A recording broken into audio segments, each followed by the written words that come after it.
You are listening to the Savage FINcast, Episode 103, The Little Croissant Peels Up. Chicago.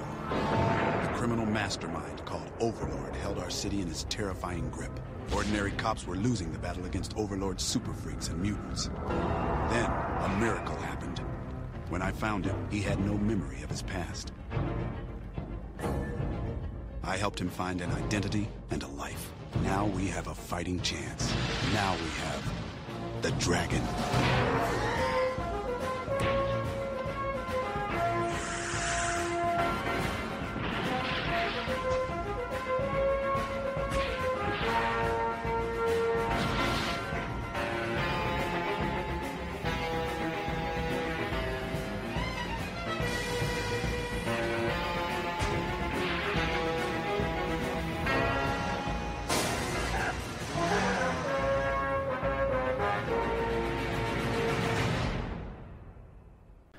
This is the Savage FINcast, the show that needs this like you need a hole in the head. My name is Jim.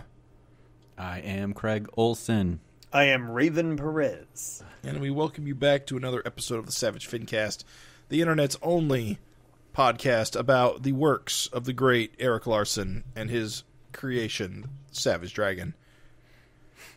Merry Christmas. Merry Christmas indeed. We're getting very close to the holidays. Per the usual, we're doing this by the seat of our pants. It hasn't been too long since our last recording. And so we've got no news. And in this case, no news is good news. I guess neutral news. I can't think of a better Christmas present than this issue, though. I can't wait to review it. This is spectacular. A barn burner if I've ever seen one. Yeah, dude. Shock and awe on every page. He's been on a roll lately. I feel like we say this about every issue so far, but I really, really, really like this issue. I know the readers are going to flip their lids about this. The page turn master. Yeah, man. And it's funny because, like, he's, like, teasing us. He's like, oh, 256, I can't even show one page. Mm-hmm. He's like, every page is a spoiler. And I'm like, oh, after this one, having him say, what's funny is if he'd said that anyway, I would have believed him. But after this issue, holy shitballs, mommy, I am hyped. I gotta wonder if he can't show it. I gotta wonder if he couldn't show it then because 255 wasn't out yet. Because stuff that happens in 255 is very likely going to inform stuff that's happening in 256. Right. Yeah, like, can you imagine the 5 pages? Like, literally, he's, like, you got, like, Dart's fucking dead, Malcolm's fucking brain into chunks. Spoiler alert. Yeah, holy shitballs. This feels like Savage Dragon 74, 75 type stuff where things are just colliding and just a massive dump of craziness before something big. Yeah. Big, you heard it here first, folks. Big dumps. The show that's bum hurts. Big, massive dumps. Yeah, man. I think we should get the preamble moving along. Let's just get it. Let's get the little stuff out of the way so we can get right to the main event. What do you say? We don't really have news for you because, as Jim said, it just had been such a tight window of release here. But, hey, we still got a little bit of Christmas cheer to spread with you. Got a couple letters from you lovely Finheads. And I think we're going to start with longtime listener, first-time caller, Simon Melie St. Pierre. Says, Raven, if Malcolm was dead, who should take the lead role? This is a FINteresting Conversation letter. How about we go with Billy Summers, Dart's son, as the lead? What a timely letter. He couldn't have known, folks. He couldn't have known when he wrote this. He goes, we'd get to watch a kid grow up and switch the book's main focus on an evil dragon for a while. Love, Simon Melie St. Pierre, owner, idol, and snowbird, tiki bar, nightlife, art direction, and strategy. Descendo. And I won't give your number out, Simon, but I've got it, baby. Is Savage Dragon ready for a lead character with a butterface? Is Savage Dragon ready for an evil lead? Although we did follow Kerr around for a while, didn't we? Yeah, what are you talking about? Yeah, what the hell? Yeah, we had the most evil lead. I remember, guys. Do you remember when Kerr was in the lead of the book? I had the shop owner of my comic shop. I'd actually managed to get him reading the book, and then his fucking mind was blown. He had no idea what the fuck to think. He was like, because every issue he reads, he's like, God damn, he's just like. He killed his son and ate his brain. He's poisoning the whole planet. Like, what the fuck? He told me, is he about to retire? I was like, no, dude. I was like, this is just how it fucking is sometimes. Yeah, it's like the hero of the book turned into the book's greatest villain, which was ingenious. Ever. So, yeah, Simon Billy would be an awesome, weird sort of a pick. And it would be, what's funny is, I love all these dragon kids. Love Billy. I think Billy has got a damned interesting future ahead of him. Yeah, I could see him as the lead, right? That'd be an interesting book. Yeah, absolutely. Thank you, sir. We appreciate you writing in. I believe Jim has a little letter. Yep, we got another letter coming in. Says, "What's up, fellas? Thanks for reading my letter on the last show. Feels good to contribute. Just a quick reply to episode 100's question about variants. I gotta say, anything by Art Adams would be incredible. I mentioned it before on a show, but I'll repeat myself. An all heroes or all villains group shot would be epic. Alex Ross would do a kick-ass variant, but I'd like to see his take on dragon characters in his more realistic style, and not like the cover he did on one half of the Superman Savage Dragon crossover back in the day." Right. That's interesting, because just as an aside, we're still in the middle of the letter, I always kind of thought that cover was his standard style of the time. I mean, it was definitely Larson informed. Oh yeah, he was painting over Larson's pencils, but I don't know, maybe so I guess it's just like character proportions were more Eric and so less Ross. Well, I think if Alex Ross tackled it, he would be way more photo referenced on everything because that's how he likes to roll. Well, Ross is way more versatile than that. Anyone who's seen his Captain Marvel spread can attest to the fact that he has command of many styles. Well, sure, the Battle of the Planets. I mean, I'm familiar, but I'm saying No. Yeah. Did you ever see that big Captain Marvel spread with all the Captain Marvel inspired characters? Right, yeah, it had Mighty Man in there. He does like a dozen different art styles on that thing. Well, sure, but there's there is, although he's versatile, there is an Alex Ross style. Yeah, I picture like George Reeves with a fin for his Savage Dragon. Really? Oh, okay. It would be photo referenced. That's all I'm saying. All right. If he did it more in his own style, it'd be photo referenced for sure. All right, back to the letter. What the heck? I'll throw in an Adam Warren variant with Empowered sharing space with dragons. At the rate that Empowered's suit gets torn and her assets revealed, I think Maxine would be a big fan of hers, and Malcolm too. Mm-hmm. One more, a Raven P variant, baby. Featuring buxom babes to rival Bomb Queen.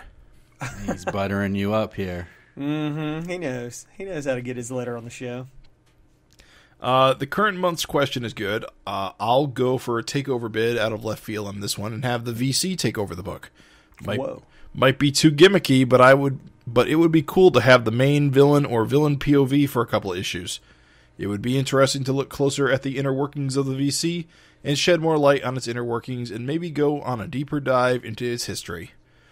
Maybe Eric could stick with Dart or Rogue Warrior while explaining the hierarchy of the Circle and show some of the characters that have had less focus, i.e. Roughneck, Brawn, if still around, Morgor, Samurai, and Insect, to name a few. Great show as always. Keep the quizzes coming in future episodes. And this was from Tony M. I like that double evil. We got a double call for evil here. I want to take Tony M's suggestion and mix it with Simon's. So you have Billy Summers leading the Vicious Circle, so it still makes sense to call it Savage Dragon, and you get the best of both worlds. Like the Child King. There you go. Technically, he would be the heir, as long as he was badass enough to like beat up Roughneck and stuff, who clearly is power hungry. Yeah, man. Awesome letter. Great suggestions. Thank you for replying to both the FINteresting Conversations. Tony, I appreciate that, man. I think, again, trying to keep this slim and trim, keep it rolling. We have a new FINteresting Conversation, do we not, Mr. Olson?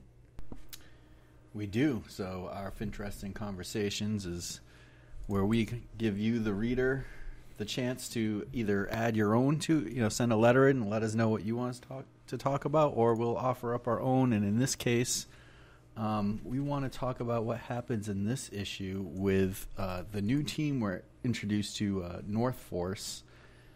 We get a super awesome splash here, and we'll talk about it when we review the issue. But we only know one member's name of the whole team, and that's the Canadian.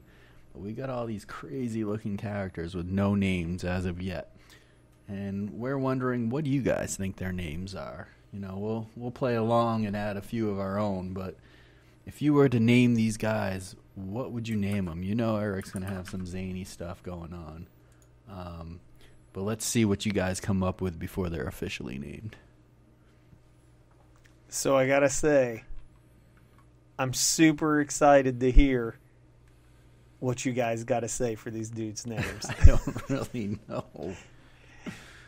Well, let's do a quick rundown here just to describe them to our fans, just so we know what we're talking about. So we're looking at this spread, this really cool spread we're going to talk more about later from the latest issue, and we see a bunch of heroes of Canada.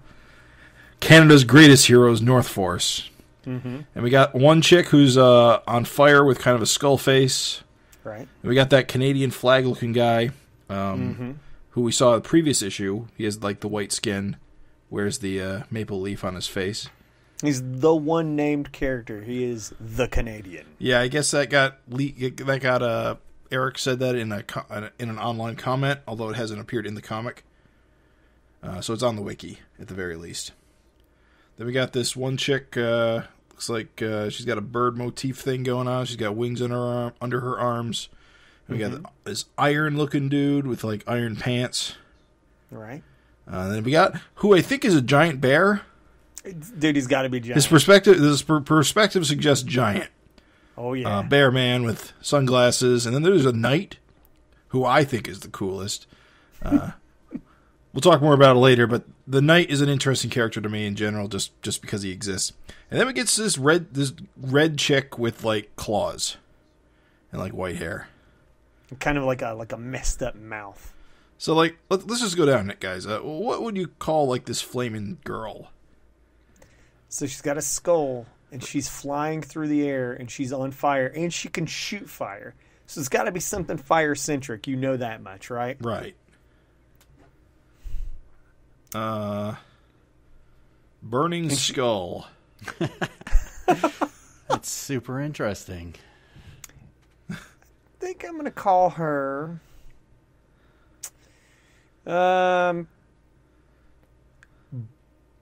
Meteor. There you go. I don't know. Because like a meteor is like a Craig, are you bad at this? Are you bad at naming things? I don't know if I'm bad at naming things, maybe on short notice, but all right, Craig, we'll just go with I'm bad at naming things. I hope not. You've got children. So for their sake, I hope you're good at naming things. We'll call her Northern Light. Ooh, that's pretty good, actually, dude. Northern Light is pretty good, yeah. Northern Light's pretty good. Very Canadian. Just off the top of my head. I was gonna say the bird girl's probably like a Snowbird, but now that I think about it, Snowbird is a Marvel character. Yes. Yeah. Well, that's okay because I was gonna call her Silverhawk. That's not bad. Not creative, but she is flying and she's, very silver. So you got one for the bird-like character there, Craig? Her color scheme makes me think she's somehow related to the iron-looking dude, but I think that might just be a coincidence. Mm-hmm. Call her Blue Jay. Blue Jay's kind of taken too, because DC has a Blue Jay. Yeah, well, Toronto Blue Jays. Well, here's the thing. All right, this is the rule in comics. As long as it's not a name that goes on a cover, right? You could have the fucking dude in your book called Wolverine, and it wouldn't matter. So don't feel limited, listeners and Craig and Jim. Don't feel limited by already exists, because DC's got like goddamn 20,000 characters. You'll never find an original name. So just don't feel limited by that. If Blue Jay's what came to your brain, she's Blue Jay. I also think she looks a bit like the Iron Hawk characters from like Graphic Fantasy #1, just vaguely. Mm-hmm.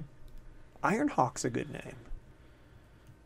What about these scale legs? Is that giving you some kind of like... No, that's like chainmail. It's like Cap's shirt. Well, that's what I'm saying. Like, it could give her like some kind of like armor, like, you know, I don't know, wyvern, something like that. I don't know. I think Blue Jay is actually pretty damn good. And what did you name Flaming Skull? I think Craig's got the 2 good names so far. I'd call her Northern Lights. Northern Light? Damn, that's 2 for 2, dude. Light, I don't know. 2 for 2 from the dude who said he wasn't good at naming things. Well, guess what? I'm going to take off the lead with the guy that is robotical looking. He's got like red eyes and like bolts over his mouth and his head and like his underwear and everything. You ready? And I'm not joking. And I'm not backing off of this name. This is I'm for real committing. Wait, which guy? The dude right in the middle underneath the Hawk Woman. All right. I'm not backing off this name, and I'm not joking. I would call him Rivet Britches. Yep. Yeah, that's it. Rivet Britches. Because look at his underwear. They're riveted on. That's what I'm calling him. I'm pretty sure it's the Seeker. No, it's not. There's no way, dude. If that is the Seeker, then I will post a nude. On OnlyFans. I actually, the symbol on his chest makes me think he's has something to do with like jets. Like he's like a, I don't know, like a. I could say Winnipeg Jets. It's a hockey team. Oh. So the Winnipeg Jet. The Winnipeg Jet? That's actually pretty That's good. pretty good, dude. I didn't know anything about hockey, but now it makes sense. The Winnipeg Jet. These actually could all be. Are these all sports references? Like the Calgary Flame. No way. Did we crack the code? Grizzly. What's the Knight? I don't know. Well, he's got a dragon. Is there something dragon? Like the Ontario Dragons? I don't know. Wow. Okay, well, before we move on from Rivet Britches, does anyone other than, like, goddamn Craig the Genius, Jim, do you have a name for him? Not really. Like the jet thing actually sounds really good to me. Rivet Britches it is. Now, what about the bear? Well, if he's not called Klondike, it's just a complete failure on all parties. Oh, that is so good. I was going to call him, like, what's the name of that? Like, it's Kodiak? Kodiak. I think I actually meant to say Kodiak. Kodiak. Yeah, Kodiak. They're very large bears, Kodiak bears. Either of that or he's just grizzly. Grizzly. That is also a good one. See, here's what's so cool about that bear. For one, he's goddamn awesome with his sunglasses. But for two, he's giant. He's very big. For three, he's a bear. You literally just cannot beat that character. You say that the Knight is the most exciting one? Well, here's the funny thing. Eric doesn't do Knights, ever. Eric has this thing where he doesn't really do cowboys, and he doesn't do knights, and he doesn't do... Oh, what was the third one? Was it like the common thing, like... Ninjas. Yeah, he doesn't really do ninjas, does he? Nope. So it's cool to see Eric drawing a knight, because knights are cool. With their swords and their shields... I do like this guy. And he drew Captain America, so you know you can draw bitchin' scales and shields. Yeah. And he's got a green dragon thing going on. Maybe he's called Savage Dragon. No way, dude. Do you think? Oh, that'd be Canadian too funny. Dragon. Cordial Dragon. Hey. Either, eh? I don't really have a good name for him, unfortunately. The Nordique. Like St. George or... Wait, did Kodiak win? Did I name the bear? Yes. Like I said, pretty much if he's not called Kodiak, it's just a complete failure on everyone's part. It's very satisfying. The Knight, a good name for the Knight. Stab Man. Stab Man. What'd you... Stab Man. I like the idea of him being called Savage Dragon, but he's just like, in Canada, so it was never a problem. Okay. So I get this weird, like, Wolverine thing from the Red Girl. What with the Yeah. claws and the kind of the face mask sort of looking thing, that kind of Rob Liefeld, Bloodstrike looking face paint. Dude, Yeah. it's very Liefeldian. Very. So I want to call her, like, Weapon Zero or something like that. Wild thing. She's Yeah. like a Canadian wolf. What's a Canadian Wild one? wolf loops. What's a Brotherhood of the Wolf? Remember that movie? It was like a French movie. The hell was the name of that? Brotherhood of the Wolf. Yeah, you don't remember that movie? It was Uh-uh. awesome. No. When did it come out? I don't know, 90s. Brotherhood of the Wolf, huh? I don't know. I'm not getting wolf vibes. I think that Lobo. that- She has a Lobo face paint. Yeah. Look, she's got like that claw mark, man, on her like Yeah, chest. I get the wolf thing, too. Because, I think it's a ripped shirt, dude. no, that is definitely 4 claws raked across her chest. Right. It's like Red Wolf or something. She's probably like some like native Red Wolf is a pretty Inuit good- Indian. Red Wolf. Inuit Canadian. Shouldn't say Indian. There's something kind of like Liefeld about Red Wolf as a name. That's pretty good. Wolf I think I Wolf. like- Wolf Wolf. Blood wolf. Blood Wolf. Isn't that Dude, really? you guys said it at the same time. That kind of seals the deal. Blood. Wolf. Blood. Blood Wolf is pretty good, dude. I think Blood Wolf wins. All right, so let's leave some for our listeners. I don't think we did. So from left to right, we got Northern Lights. What was the bird? Just like Blue Jay or something. Blue Jay. Northern Lights, Blue Jay, Rivet Britches, Kodiak, Savage Dragon, and Blood Wolf. Man, we're good. Man, we're so awesome at names. I want to hear everyone else's names and put some work into it, guys. Send us something cool. Yeah, don't half-ass it like we did. We win it. To be honest now, here's the thing. It is hard as shit. Names are really important. So since we didn't have any benefit, like we came up with this concept right before the show. So since you, dear listeners, will have time, I want to hear awesome names, thoughtful names. So, Craig, tell them where they can write in. You can write us at savagefincast@gmail.com. Give us your answer to our FINteresting Conversations or make up your own if you don't think ours is good enough. Yeah. Also, give us the over-under on how long these people are going to live. Oh, yeah. Oh, and you know what? While we're being FINteresting, rank them. You know what, guys? Can we get? I'm sorry, we got a tight show, but we also got a small show. Real quick, can I get a ranking? Just you two. I'll leave me out of it. Like just your opinions. Who do you like most to least? Go. Either one of you. You can go first, Jim. Okay. I know what you like first. Night Bear, Claw Girl, Iron Guy, Fire Girl, Bird Girl, and Canada Man. Canada Man least. Yeah, he's kind of Canada Man. Heartbreaker. All right, I'm going to go with the Knight. I kind of see where Jim's coming from. We never see these Knight guys drawn by Eric, and I would love it if his name actually was Dragon or something. Then I'm going to go with the Flaming Skull Broad just because she's so strange looking. I'll go with Canada Man. He's kind of cool. The Kodiak Grizzly guy because he's just huge and badass looking, and he's got his little John Lennon glasses on. Mm-hmm. Rob Liefeld, Claw Girl. Mm-hmm. Then Rivet Bridges because I want to know what the hell his name is. It's got to be Winnipeg Jet, right? Look at the logo. Winnipeg Jet For is real. pretty sweet. And then the Flying Blue Jay Girl. Dope. All right, let's hear yours real quick. Okay, I like the Bear the most, the Knight second, Claw Face, Claw, shirt third, Rivet Britches, Canada Man, and then Flaming Skull Lady and Bird Girl last. There you go. There you go. So please, listeners, feel free to rank these dudes. Feel free to name these dudes, and feel free to tell us how long you think they're going to live.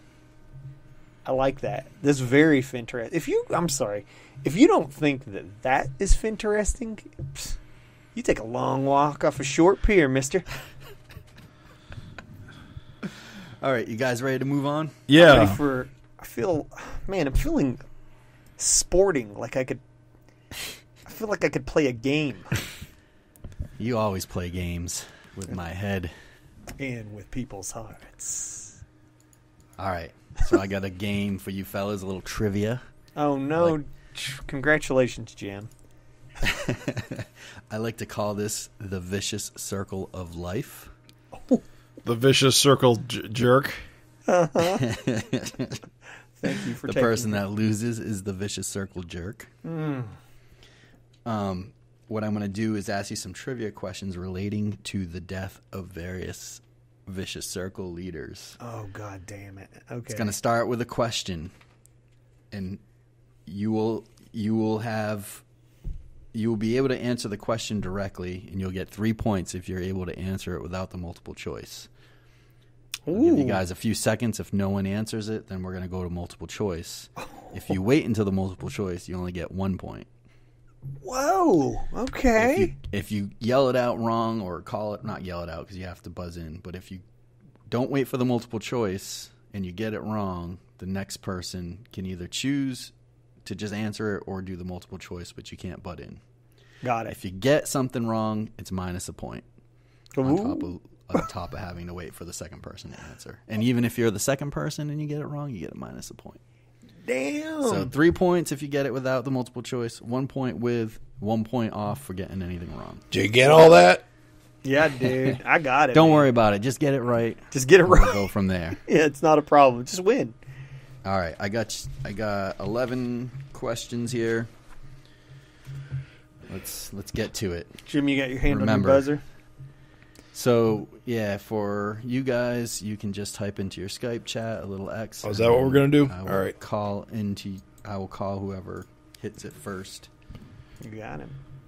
I'll start off with a question, give you a pause, and then go with multiple choice. You guys ready? I'm ready. I am. Okay, remember, these trivia questions are related to the death of various vicious circle leaders. Oh, no, dude. I'm going to get hosed. First question. Not only did Dragon kick his ass while alive, he also smacked him around in the afterlife. Jim. Antonio Spaghetti. Spaghetti. I'll give you that. I had Overlord, same thing. 3 God points damn. for Jim. I thought that was who it was, but I was like, it's too easy. All right. That's why it was the first question. If neither of you guys buzz in, I'll go to the multiple choice. I just wanted to say Antonio Spaghetti again. It's been a while. All right, question number 2. Raid and Black Flag have some competition. A special gas was used to get rid of this parasitic villain. Oh, wait. God damn. Okay, we're going to go to multiple choice. No. Read it again. All right, one more time. Raid and Black Flag have some competition. A special gas was used to get rid of this parasitic villain. Jim. The Wicked Worm? I'll give you that. It's Horde or the Wicked Worm. Oh, come on. I got confused. I forgot that Raid was a bug bomb. All right. Question number 3. Terrible, dude. In the Savage World reality, Rex Dexter invented a power dampening device. This device went off in the middle of a battle, and this villain got his skull smashed when Dragon socked him in the face. Raven. Solar Man. Wrong. What? Are you goddamn kidding me? What? Oh, dude. What the fuck? Read the question one more time. In the Savage World reality, Rex Dexter invented a power dampening device. This device went off in the... Go ahead. Oh, what's his name? Tin Toast. Oh, I know. Oh, man. Don't get it. All right. 5, 4, 3, 2, 1. I know who it is. It was Skullface. Oh, okay. That wasn't what I was thinking of. So, Raven, I thought you were going to go to multiple this choice. is about vicious circle leaders. Oh, dude. I'm confused. I thought you were going to go to multiple choice after we get it wrong. Fuck. I forgot. That's I'm sorry. right. Yeah. You didn't take the loss on that. Not so easy, is it, Craig? Since I'm losing so bad, I'm going to take whatever. But you wait a minute. You didn't wait for multiple choice, Jim. You click or no? Well, I did a follow-up to have my chance before it went to multiple choice so I could get the 3 points. All right. Well, this is how we're going to go from now on. If you click or say, you have to give an answer. If not, you have to wait until the multiple choice. Yeah, I agree that Craig did the right thing by he saw the X and so he responded. So, yep, good call. If you Craig. don't know and you want to wait for the multiple choice, don't respond. Oh, good job, okay. Craig. Bad show, Jim. All right, so it's 5 to -1. And the reason you got that wrong, Raven, is because we're talking about vicious circle leaders. Well, Solar Man, he didn't even get his head smashed because of fucking Negate or Rex Dexter anyway. It was because they shut the damn hero sucking machine off. So, holy shit. All right, I'm an idiot anyway. I also said this villain got his skull smashed when Dragon socked him in the face. Yeah, but so did Solar Man. I'm gonna keep going, dude. I'm getting hosed. I'm gonna be this fucking vicious circle jerk. This guy is the most worthless leader of the Vicious Circle. Nobody remembers him as he took control very briefly during the Tyrus Combine invasion. Almost as soon as he took control, Overlord 3 left him with a giant hole in his chest. Did you click? Jim buzzed in. Go ahead, Jim. Oh, I was going to say Dread Knight, but that's wrong. Dang it. All right, that's your answer. All right, Raven, it's your turn. So, Raven, you I'm want waiting for my multiple choice. Okay. Because I remember the dude, but I don't remember his name. All right, here's your choice. A, Brutalizer. B, Battle Roy. C, Johnny Nitro. D, Nuke Rage. It was Brutalizer. You're right. Yep, big zero, baby. He had armor like Overlords, right? Yep. Right. No, Brutalizer just had these weird like metal bands around his face and stuff. Oh. I just remember him getting smoked, and I was like, oh, yeah. And yeah. All right. 0. Feels good, dude. Feels good. All right. 4-0, Jim. Oh, I lose points for getting it wrong? You lose 1 point for getting it wrong. Oh. So you got to be careful, right? All right. Solar Man took the life of the upgraded version of this villain. He did it while jamming to the tunes of the Amazing Joy Buzzards. Oh, God damn it. I'll repeat the question one more time. Solar Man took the life of this upgraded version of this villain. He did it while jamming to the tunes of the Amazing Joy Buzzards. Got it. Jim. Brainy Ape. There you go. Oh. God damn it. I can remember it as clearly as day when you said that. 7-0. You should have put stakes on this, dude. You knew you were going to, dominate. Keep going. All right. While cool looking, this guy could barely be called a leader as his reign was pretty short. Dart made sure of it with a couple of exploding darts to the eyes. Oh. Raven. Goddamn, why did I buzz in? I remember this dude so good. He's even in the statue. Oh, my God. All right, time's going down. 5, 4, 3. Mechahead. I just -1. meant So you're down to -2. Oh. No, you're back to -1. -1, thank you. All right, Jim, you want to answer or wait? I'm going to hear those options. All right. A, the creator. B, firepower. Oh. C, death mask. It's D, fi- hardware. Firepower. There you go. I remember Firepower. Yeah, he was in the statue, guys. Firepower was the one who kind of looked like Overlord. Yeah, With you're the armor. remembering right.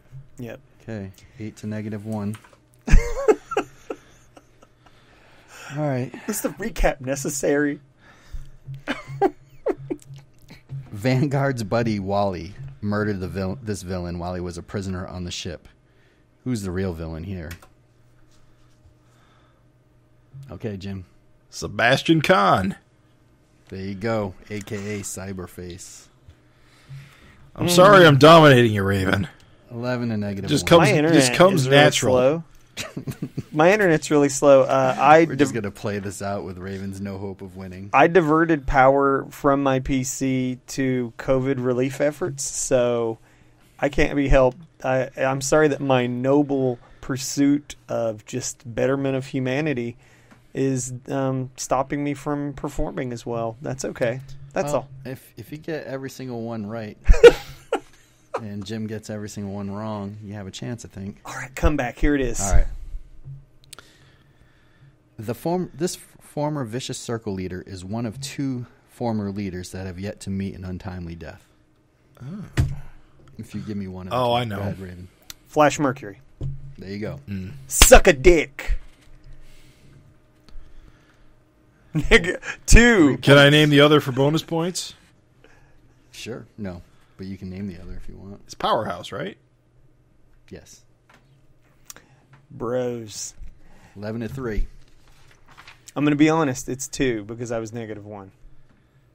Oh, yep. You're right. It's okay. When I 11 to win, 2. when I win, I want it to be real. So keep going. Number 9. Another D-lister that somehow took control of the Vicious Circle but was quickly incinerated by Overlord 3. He looks cool, and his brother shares the name of the former FINcast host, but that's about it.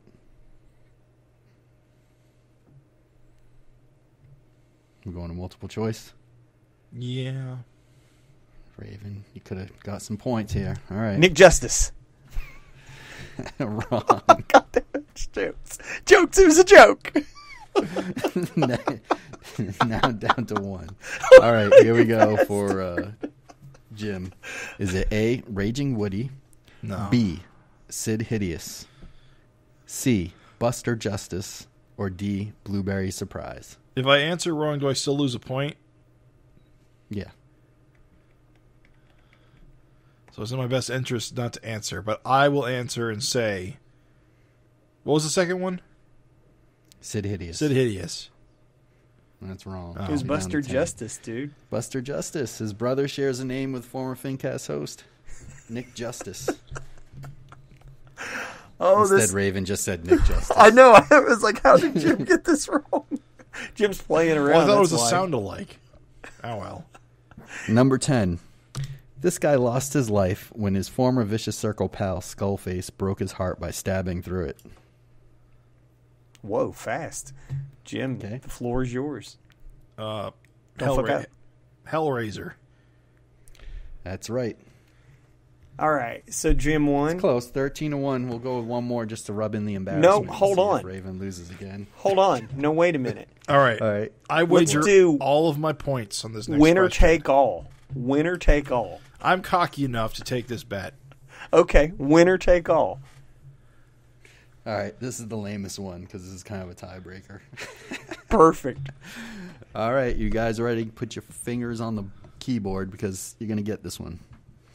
This villain might hold the record for the number of deaths after Savage Dragon, although it wasn't always the same guy. Oh. Raven. Oh. That would be Brainiape. Oh, you're the worst. I meant You're the absolute Cyberface. worst. You're still the worst. Jim, do you want to guess or wait for the choices? Wait, was that wrong? Yeah. Oh, well, in that case, the answer is... Are you looking it up? No, I'm not looking it up. I'm going through all the records. Do you want me to reread it? Yeah, read it back while I go through my records in my head. This villain might hold the record for the number of deaths after Savage Dragon, although it wasn't always the same guy. Oh, I see. So it's Overlord. Yes.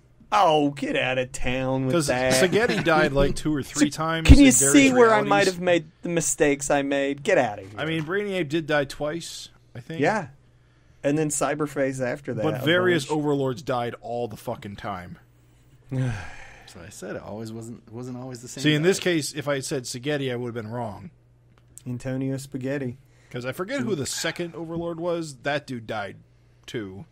One of the cops. Oh, right. And then there was a third one that was like had a beef with Johnson. Flash Mercury's still alive, though. Yep. Even the fucking armor was just on its own at one point, right? Yep. I hate quizzes when I'm... You know what? You've got a brutal quiz in your future, mister. I'm ruthless. This wasn't even hard. I gave you guys multiple choice. I know. Dude, I just suck shit at this stuff, dude. I don't know why. I'm a fake, guys. What should his punishment be?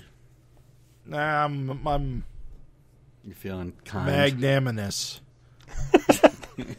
in victory. What a guy. What a guy. I don't know what it is about like Savage Dragon lore. I know exactly what it is. I told you I read the whole damn thing out of order. I've still to this day never done a straight read through. Sounds like a lot of excuses, dude. It's just one. It's really just one. I read it out of order, and the events are so fucking soupy and mixed up in my head. I still don't have my continuity really super awesome. Sounds like a certain host of a certain podcast dedicated to Savage Dragon probably should do a certain reread. All right. Okay.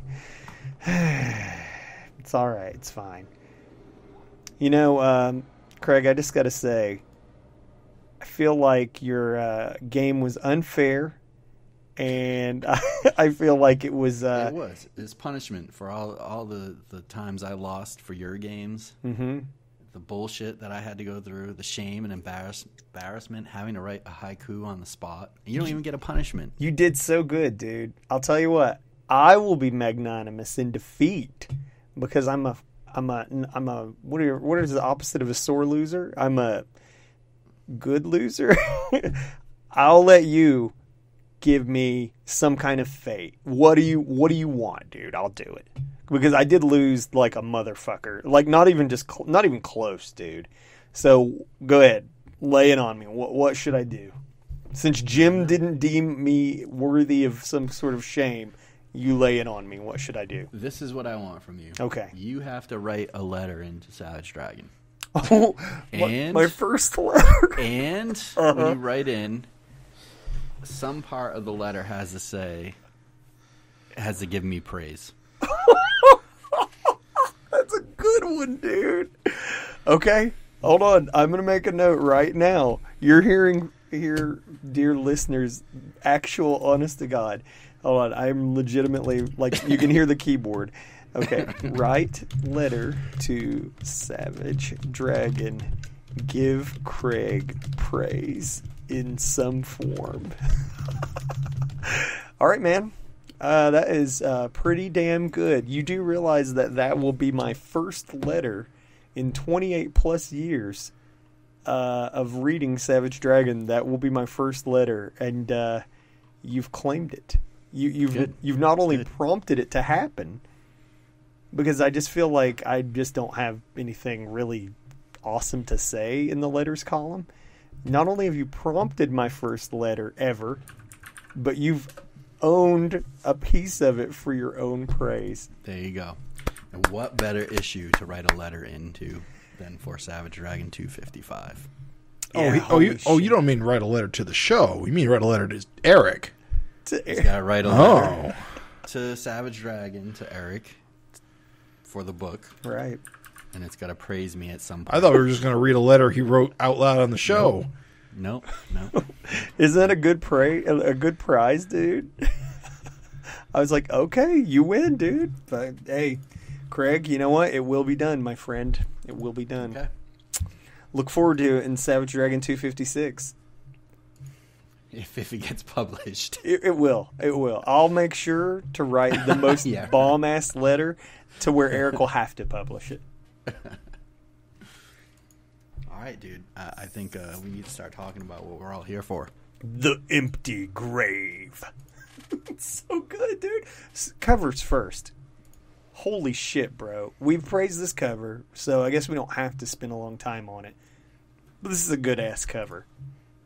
I love it. I love this cover. It's one of my favorites. Agreed. It's simple, but awesome. Very striking. I think that he did kind of a genius thing.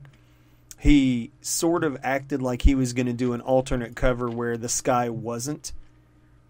I think he was going to at first. This background with the red, the one that's published. Right. is what he did, and he colored it. Mm-hmm. The other one was what Nico's colored, which was more of a normal sky, I think. It was just blocked out solid. Was it? Yeah, but what's so funny is that, like, you can clearly see that's Dimension X over Paul's shoulder. Yeah. And so it's kind of cool because that fake out spoiler, that fake out solicit kind of threw doubt in my head that he was going to be looking into, the Dimension X empty grave. Yeah, it's cool as shit. I love it. Which cover did you guys pick up? Well, did digital only have one cover, or does it give you both, Jim? It just has the standard cover. Okay. As far as I know. My shop is making the call for me, but I don't really have strong emotions on it. But I am getting the standard cover without the trade dress there. I like both, but I kind of like the standard cover for this issue because with the trade dress, it pushes everything down a little bit. Mm-hmm. And I kind of like having more. It makes, on the standard version, the grave looks deeper. Yeah. You know what I mean? Like the space for the grave. Yeah. Yep. I kind of like that better, and it's less busy up the top. I do like that Image Comics Group kind of 70s trade dress, don't get me wrong, but I think for this cover, I kind of like just the normal logo. Right. Quick question covered, my dudes. There have been many Savage Dragon covers where the logo has been fucked with. Do you think that we are long overdue for a Savage Dragon issue where the letters are smashed apart, like Incredible Hulk style? Oh. Yeah, you notice... Has that ever happened? It's never happened. Never That happened. would be great. Yeah. But he's such a stickler with his logos and like making it clear and readable. Yep. So I don't know. It's funny, I actually got the idea, like he was sharing all these like issues like he does on Twitter, the ones he bought and he didn't. And I was looking, I was like, one of them was like a smashed up logo one where like the letters were just going everywhere. And I was like, it's funny. He's always like, what can I do that I haven't done? But in all these years, there's not been a Savage Dragon cover with like letters flying everywhere. Just some random, just a random thing. Love it. Love this cover. Jim, your thoughts? I mean, it's a great cover. I love everything about it. It's just good use of negative space. I mean, I got nothing I can say that you haven't already said. It's okay, but I tell you the thing. I tell you, I got something we can talk about. Inside cover. Hello. Little Peach. Yep, Silver Fox. Alex joining the party. Is it weird that I barely notice it anymore? Jim, always notice it. Always take a moment to appreciate it. I mean, it's just a bare bottom. I mean, I see them all the time. Don't become jaded to the bottoms. Don't let it become not special. It's always a special little gift. It's always a gift. Every bottom is a gift. It's God's little way of saying hello from the bottom of his heart. I love the lettering. Again, I love the Unearthed by Eric Larson at the bottom. You know something I think is super cool that I don't know necessarily that we've seen much of, if ever? The green of Paul kind of like carrying over onto Alex, like her skin. That's kind of cool. Because if you were next to somebody that was just green, like you'd get a little bit of green on you. Like it's a lighting thing. I'm saying it's a cool lighting thing. The lighting is very cool on this page. Yeah, I love the coloring. Like if you look at like Alex's shoulders and stuff like that, the textures, it's great. Yeah, man. Fucking absolutely fantastic. It's funny. Such a simple, like, she's just sitting on a sheet while fucking Paul's like, I want to see where she's buried. And yet, it's a great splash. He's such an insensitive bastard. It's like they just got finished screwing around or something. Definitely. He's talking about his ex-wife. What a weirdo, too. It's like, she's like, what are you going to... That seems like something Dragon would do. Dragon has no tact and never has. Yeah. Hey, Jim, I got to ask. I was thinking of you as I read this. Paul's definitely in the vein of Dragon the Dick. Oh yeah, but Dragon's always been a dick. Yeah. Oh, Like, I'm just saying, like, how's it they feel? have the same Paul and Dragon. Yeah. in this How's regard. it feel to have Dragon the Dick back in the book? Yeah, he's doing as usual. It's so funny. It's like, what are you going to do, dig her up? I wouldn't put it past me. What? You weirdo. Dude, what a creepy. It's so funny, dude. How creepy. I just, Paul, you're a weirdo, dude. I know he says he needs closure, and I guess it's like, if you were super powered and not afraid and you just like had to confirm the kill and all this stuff, but like, goddamn, dude, still too, it's creepy. Don't you think? It's kind of... Alex's dialogue is hilarious, where she's just like, I'll make up a nice picnic lunch and we can go dig up your late wife. Now, can we please get back to business? It's funny, is you can look at his face, he's like, huh? Oh. Oh, yeah. Oh, yeah, we were humping. I still can't get over that fin where, like, from the front view, it looks totally different from the side view. I feel like, yeah, you're right.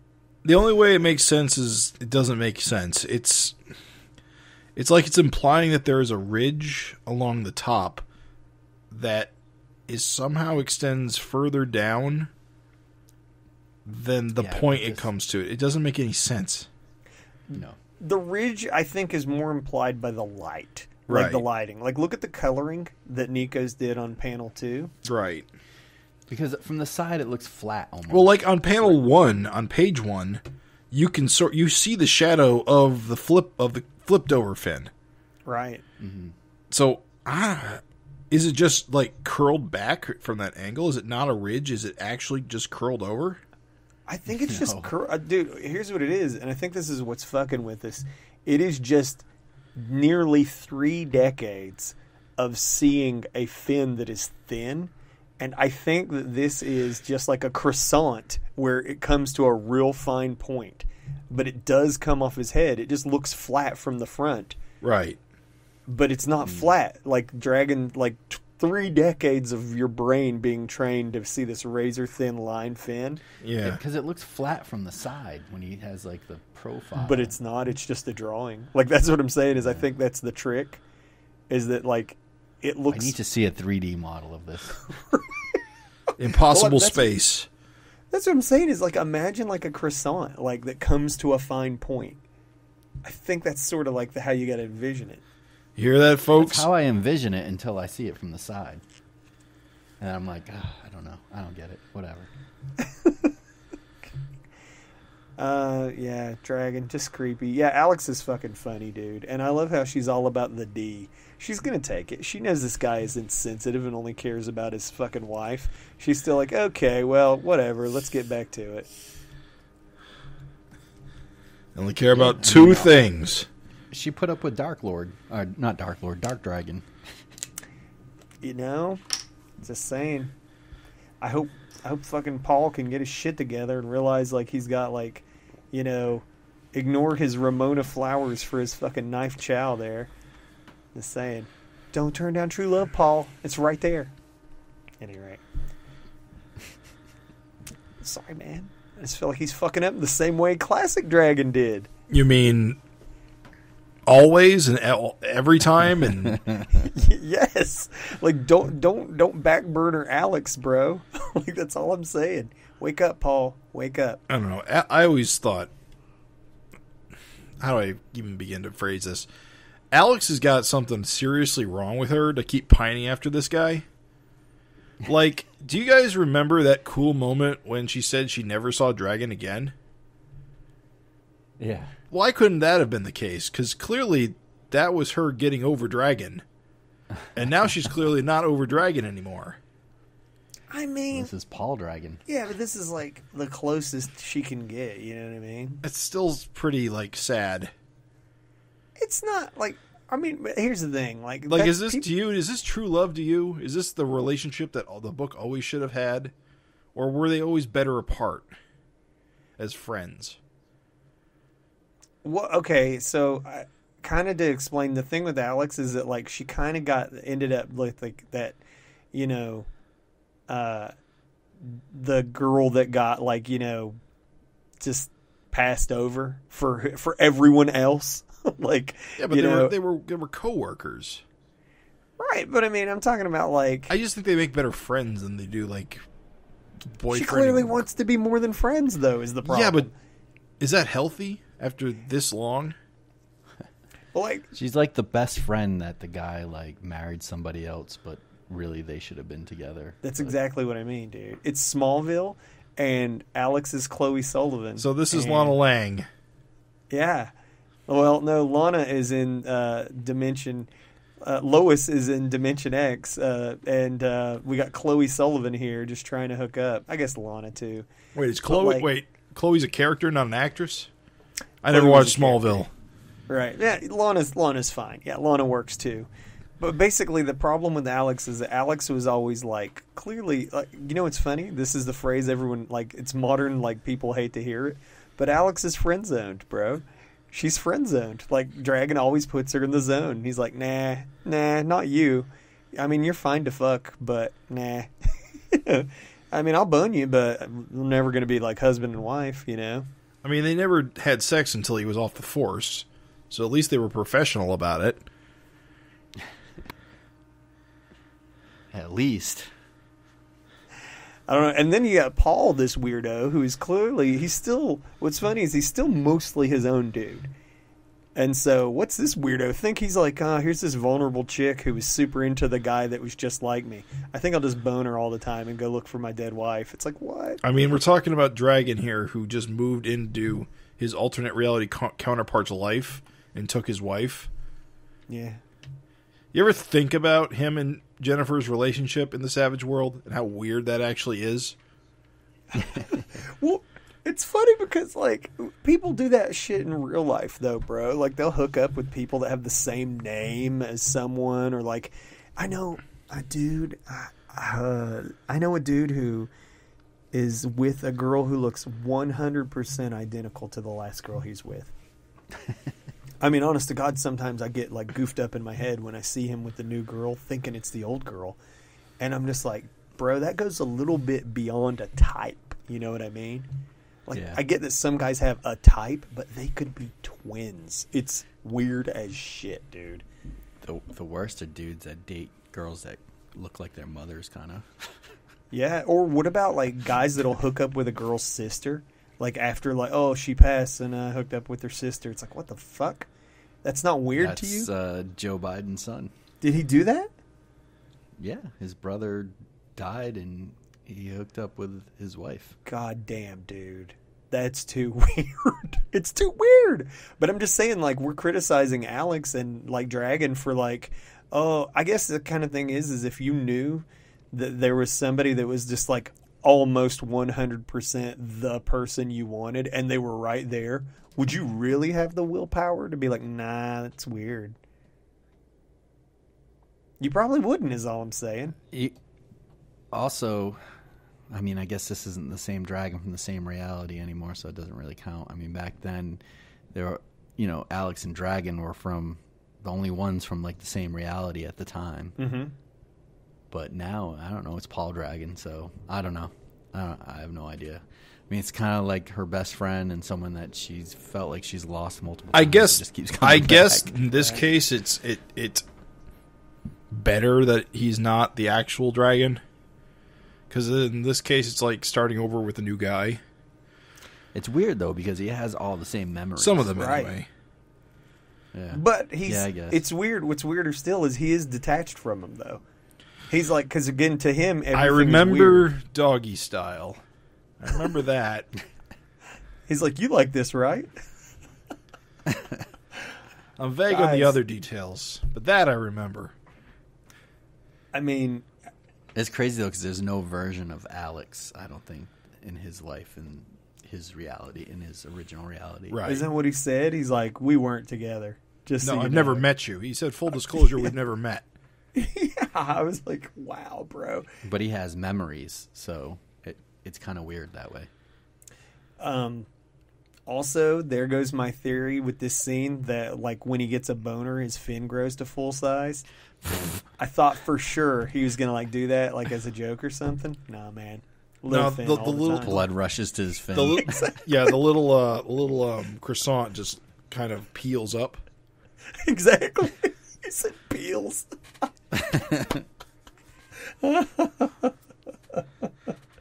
Dude, that's funny as shit. Yeah.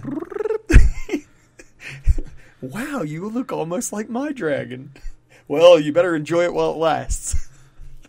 I can't keep this thing up.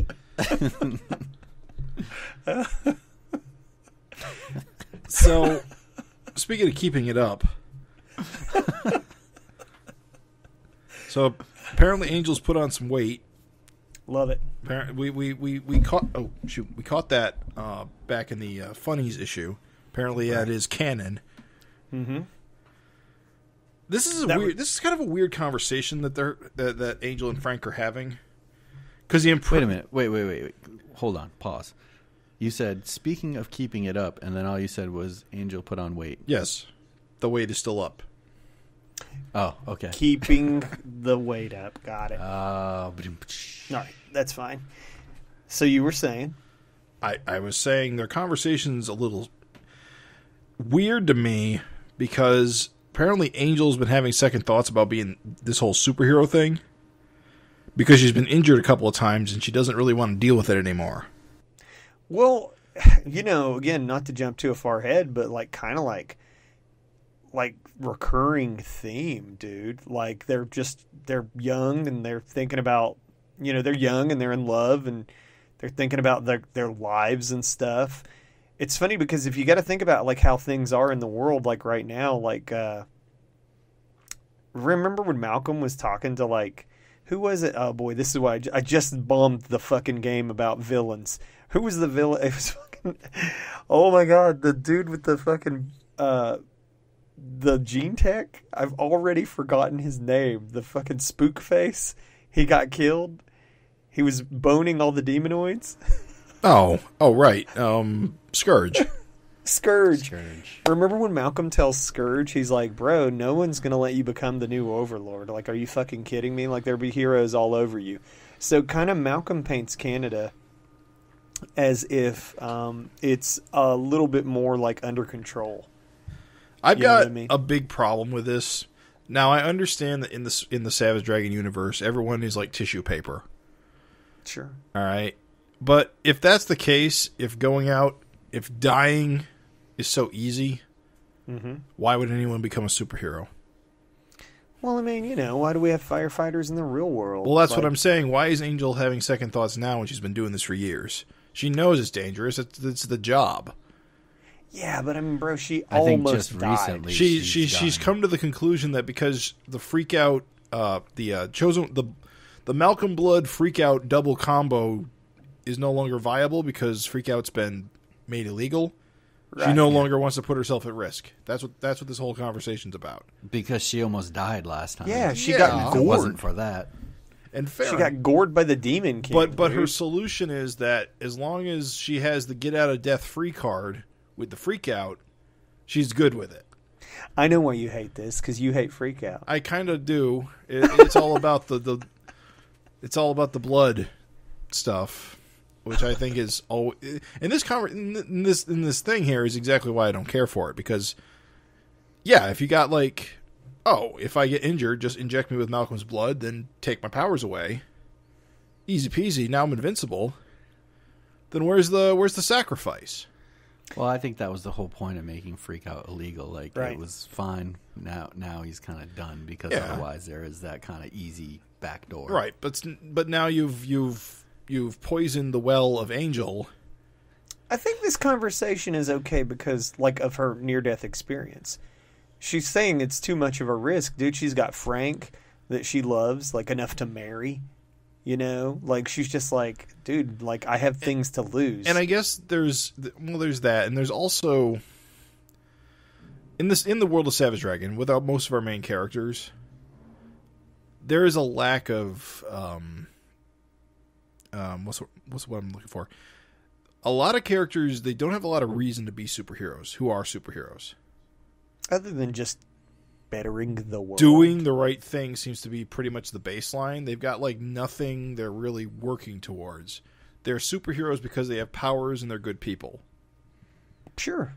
But that's the thing. Angel doesn't have anything beyond that. She became a superhero because she thought it was be fun when she got her mom's powers. I mean, it's also how she grew up. She doesn't know anything different, really. I guess. Yeah, she saw her mom and dad like beating the shit out of villains all the time. But like, Angel's seen enough shit. She should know that A, it's dangerous, and B, there aren't enough good guys to go around. If you have powers and you want to help, you kind of have to. Yeah, but that's where this whole the vicious circle, thing... the vicious circle is going to murder everybody if people like her aren't on the front line. This is where the near-death experience comes in. She just had an experience that was put her closer to death than anything she's had yet. Right. But it almost seems like, though, that the weight she's put on is what's got her worried. No. No, it's and that she's been using COVID as the COVID lockdown as an excuse to not go out and do the hero thing. No, well, I think it's everything that's happened between Frank Jr. and herself. Right, that's it. It's everything. It's she's had a lot of time to just sit around and like, I mean, she's been roommates with Alex, so she's just seen like how a fucking old maid. Remember, there's all that like build up, like, oh, we're just two old maids, and now all of a sudden, like, she's got Frank in her life. It's kind of like there's a flow there, you know? Yeah. Like Alex just pining after Dragon all the time, and I got to get to the Dimension X. I got to see if I can, it's like, I got to find him. I got to get to Dimension X. Like, I feel like the through line there is pretty clear. Like, she's just got something to, like, a reason to maybe not be a hero anymore is all. Well, I mean, think about it. Like, her mom's dead. Her father, Savage Dragon, is dead. I mean, we got Paul Dragon back. She almost lost Frank. She almost died. That's pretty recent stuff. Yeah. Yeah, Frank, that's right, man. Yeah, fucking Dick Tasty bashing Frank's fucking computer in. Yeah, dude, Frank almost got it. He was in the fucking hospital bed. It's got to take a toll. Yeah, I feel like this is warranted. It's not the weight. It's the weight of all of the recent events, maybe. I got to say, it is the weight thing, just a side comment on that. I mean, Angel looks just kind of normal, which is kind of cool. Like, usually, of course, Savage Dragon Babe's always, like, buff and super fit. And in this kind of shot, she just looks like a normal person in a way, Yeah. I kind of like that. It's kind of a nice touch. I like it. I think it's cool, too, like, if she decides to... I think it's kind of interesting to bring up the, like, metabolism. Like, he's like, well, I mean, it kind of, like, makes them more relatable, like, more human. He's like, well, you weren't, you're not out there kicking ass all the time. So, yeah, I don't know. It's cool. I do like it. What's funny is Frank looks more like a superhero in this picture. Frank Jr., I mean.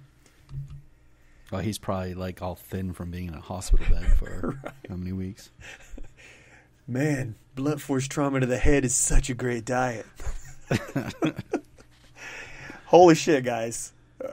I mean... This next splash, did you God. What was your reaction? I yelled, damn. I was alone in my apartment. And did you yell at Chris Tucker style? I did, dude. I was like, damn! Like, oh my God, dude. It's fucking crazy. What about you?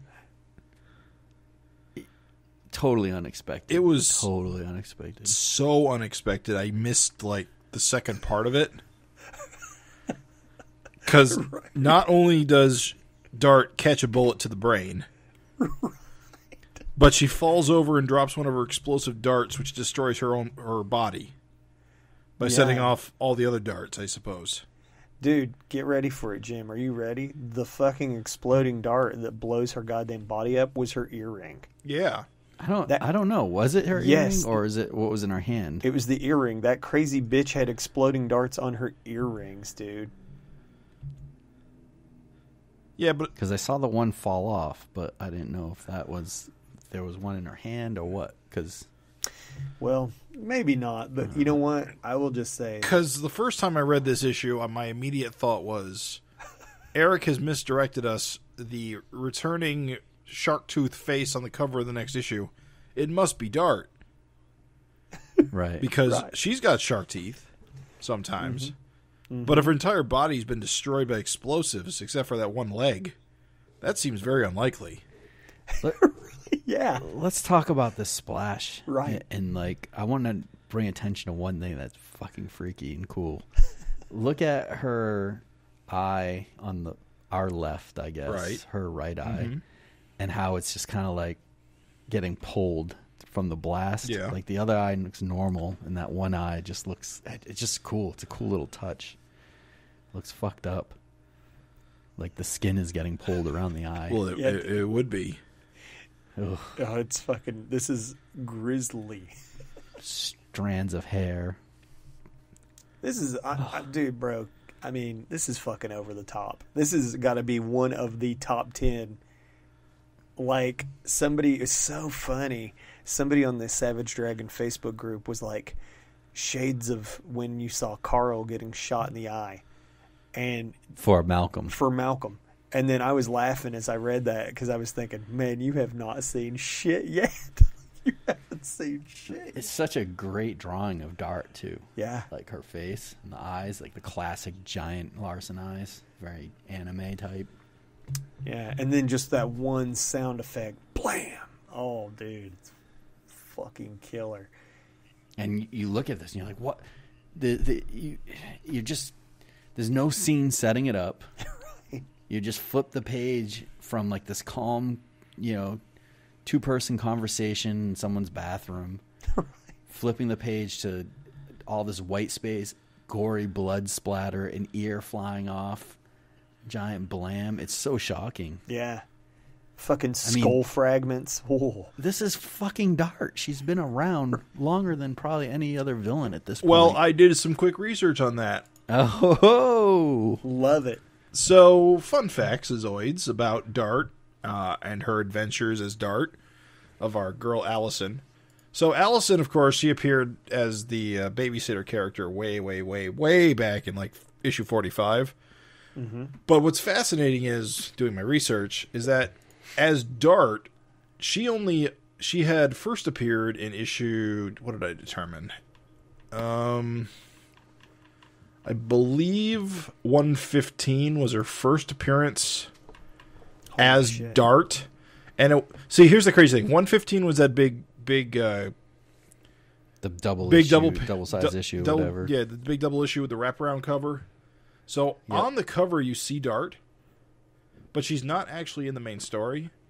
She actually gets introduced. Allison gets introduced as Dart in the Freak Force backup of that issue. Because 115 is where Sergeant Marvel dies. Yeah, which was So, her what's his face is recruiting members for Freak Force, and he finds Allison as Dart. Because at the time, Allison is looking for Mako because she wants to kill Mako. Gotta kill Mako, right? for killing her. Killing her aunt, exactly. And you later see her in the Mighty Man backup, having been recruited by Super Patriot to take on Mighty Man. The first time we actually see her as Dart in Savage Dragon is in issue 144. And we see and 144 was the issue where one panel equaled 1 day. And we see one panel of Dart with the God Sword attacking Dragon. Okay. Good job, Jim, on this. She slices like a bunch of appendages, right? No, actually, turn the page. Yes, he has no arms. You're right. Right. Craig, you're a genius. That's the page turn where Shadowhawk has summoned everybody, and like Dragon has no arms, and Spawn is a corpse, and Witchblade is a normal woman. Yeah. It was hilarious. Yes, it was great. Yeah, but so she's been around at this point for over 100 issues as Dart. Wow. Holy shit, dude. Would you say she's been the leader of the Vicious Circle for more issues than... I don't know when she became Vicious Vicious Circle leader. She's got to be up there. He's got Seeker on the mind. He does. She's got to be up there, though. Yeah. She's got to be one of the longest running, most successful. Think about success. She's got to be one of the most successful vicious leaders. She did kind of get determined to be a villain in the backup of issue 120. That's the one where Hortus encounters her beating a guy up. And like she I believe she frames Hortus. She frames Hortus for her crimes. Yeah. Bro, you know what this is, don't you? This is justice for Santa Claus. What? Yeah. Oh, that's she right. Beheaded. That's right. Oh, she beheaded Santa Claus and the Easter Bunny. So think about it. What a perfectly fitting end. Like I said, it's just... I'm not convinced she's actually dead yet. Jim, how? Can you I paint me a she's picture? dead, but she's still got shark DNA. Okay, potentially. There's a get out of jail free card here somewhere. This is Savage Dragon, so yes, I'm with Jim. Sure. It seems too easy, and the way she dies just seems too, to go out this way. Well, I mean, Just a normal cop. I'm of two minds of that. One, you're right. It is kind of a chump way to go out. But two, chump ways to go out is a Savage Dragon tradition. Yeah. Yeah. Sometimes people just die. Sometimes it's sometimes great. a random sniper gets lucky. I'm just looking at the splash, and I'm looking at the entry point where the splatter starts. Well, which side is the entry point to you? On her left. No. On her left or our Her left. right? Her left, our right. Right. No, I say it's the entry. Yeah, you're right. On her left. On her left. Her left, because our right. the explosion is the exit wound. Right. So when you look at that splatter going in, it's just crazy looking. It looks so cool. There is a bit of interesting sequential artwork here, even though it's a single image, and I fucking love it. Whether he meant to do it or not, it's how it reads to me. You know, as a English-speaking reader, you read the page left to right. The flow of this is from right to left. Mm-hmm. Even the sound effect, blam, it's on the fucking other side. It's kind of one of those things that kind of goes against the flow. That's what I was saying, but I was going to bring up putting blam on that side that's the exit point. But it makes sense when you're reading because you feel like it's coming from the other page. Right. The page after it. No, I'm saying I love it because it fucks with you. Because you're just like, whoa, because the action's flowing the other way. Dogs. Just this white background with the red and black splatter. The negative space. Yeah, the hair. So, like, when you get the hair and he just has all the black inks and just scratches away at it. So it just looks like bloody hair strands. Bro, I would love to see the originals to this. Yeah. Wow. Imagine if this was twice up. Yeah. Like this the size of a car door. Yeah. Wow. Crazy as shit, dude. Like, honestly. And then, like Jim was saying, this next page, like, it's not over yet. No. It's like, man, if she's not dead, I don't know how the hell she's coming back from this. Yeah, me either. That's the thing. And let me ask you guys, like, so Dart going down was, like, as much of a holy shit moment as Malcolm just getting fucking chopped to bits by those explosive darts. So this is just one fucking crazy fucking thing after another. Let me ask you, if Dart finds a way to come back, are you guys disappointed? Or are you like, holy shit, what a feat to bring her back from this? I can't remember. Did come back from? I can't remember though. Did she get the immortality blood? The little wise guys immortality. For some reason, I thought at some point that was just to live forever. Like, it didn't stop. Obviously, they got their heads cut off. Oh, that's right. That's right. They did die. It stops you from aging. Right. Like, you never age. But okay, so that doesn't help. Make you. Well, there's just that something comes up later in the issue that makes me wonder. Bring it up when we get there, because I don't know what you mean. I mean, if Malcolm can barely survive, how can she survive these explosions? You see her leg getting blown off. It's so disgusting. Her eyes out of the socket. It's so funny, that image. She's falling. She's got her squish titty. It's funny. Yes. Blood everywhere. Just gore. That explosion is like, wow, what a sequence. Dude, the last... Like, just the thought of that, like, to show the little dart going, tick, clicking and just exploding. And again, the sequential art there is just so fucking good. Because you've got the dart, like, falling in the upper panel. And then... you can just draw a straight line from that dart down to the ground, and then boom, with the big explosion, the With 90s. the scratchy panels. It's just perfect to have those kind of panels. Yeah. The thud sound effect. Yep. So good, dude. Got the little seismic lines in it. Like, if this was a movie, you know that would be, like, just silence, and that'd be all you'd hear. Yeah, you'd watch, like, the dart fall in slow motion. So good. And then you could definitely hear the canisters getting shot through the window. Thunk, thunk. Dude, let me just say, these goddamn Canucks don't fuck around. Wow. I love this badass. Man. He says, surrender and you don't get hurt. They're not playing, dude. They make Chicago cops look like fools. Yeah. How long did we see Chicago PD with those giant super cannons and they didn't do shit? I mean, to be fair, they do immediately get their ass kicked. True. Yeah, but they're just humans. But at least they go in there. They took out Dart with a shot. This is their first time encountering the VC in force like this. They're learning their lesson of why you don't do this. Because you get cut to ribbons immediately. Well, they've already been fighting because they charged with Malcolm with the dick drawn on his face and stuff. That's true. This is like the SWAT team, I guess, coming in. Look how fucking crazy Malcolm looks in that panel. Where, you know... The continuity of that corpse location is a little wonky. Doesn't matter. It's for school. It's for cool. It's rule of cool. It's for cool shot composition. It's so good, dude. I'm saying, like, it just sells the brutality of that scene. Holy shit. Mm-hmm. It is funny, when you think about it, that Malcolm's injury is very similar to Dart's. Both missing that eye. That right side of their head, yes. You thinking what I'm thinking? Composite Dark Malcolm? Like, together? Just fused together? That's nuts, dude. This whole, like you said, this whole sequence is just goddamn bananas. I like how angry Rogue Warrior is. It's like he almost cared. Yeah, I'm glad you pointed that out. Yeah, it is cool. It does seem a little bit more than like, hey, you killed our leader. Like, he's mad as fuck, bro. And then we get to see North Force in all their glory. What a great splash What great heroes page. coming over all the corpses of all these cops. Just in what the a nick splash, of time. though.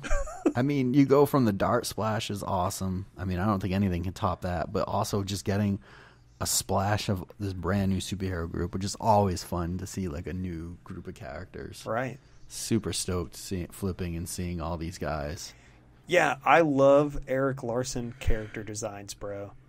I fucking love them. And I'm so thrilled to see, because we were getting new villains, like, pretty good, actually, for a clip, but not too many new heroes. And bam, dude, here come the good guys. Holy shit. Yeah. I'm super intrigued to learn more about these guys, and I don't know. I know Jim's been talking up the Night Guy. Super stoked to just, I don't know, I hope we get some more pages and some dialogue with these guys. Oh, yeah, please don't just keep them Z-listers. I would love to learn more about these characters. And, you know, I know we'll never get them, but I'm going to wish anyway. It'd be cool to have some toys. They got that toyetic look, bro. Some backup something, man. Give me some. Yeah, backups. Give me some North Force. Yeah, give me some North Force backups, man. Now, let me ask you guys. Do you think that North Force in any way took name inspiration from Freak Force? Or no? Nah. Or no, not at all. Nah. Okay. Nah, Not at all. I don't think so. All right. Because it kind of seems if you've got a team led by a flag guy, that doesn't it kind of like, I don't know, make them feel like they're more important than Freak Force? Freak Force was more like outcasts, you know? Yeah, well, you enough got of like the a flag guy. Like, I mean, sorry, at least 2-3 of these guys could be outcast weirdos. This team just screams though like premier Canadian team, like the Canadian Avengers. Right. They do, don't they? It's Team it's that Alpha has, like, Flight, the little or it's flag on all their clothes. You know, yeah, it's like Alpha Flight, or who's the other one? God damn it.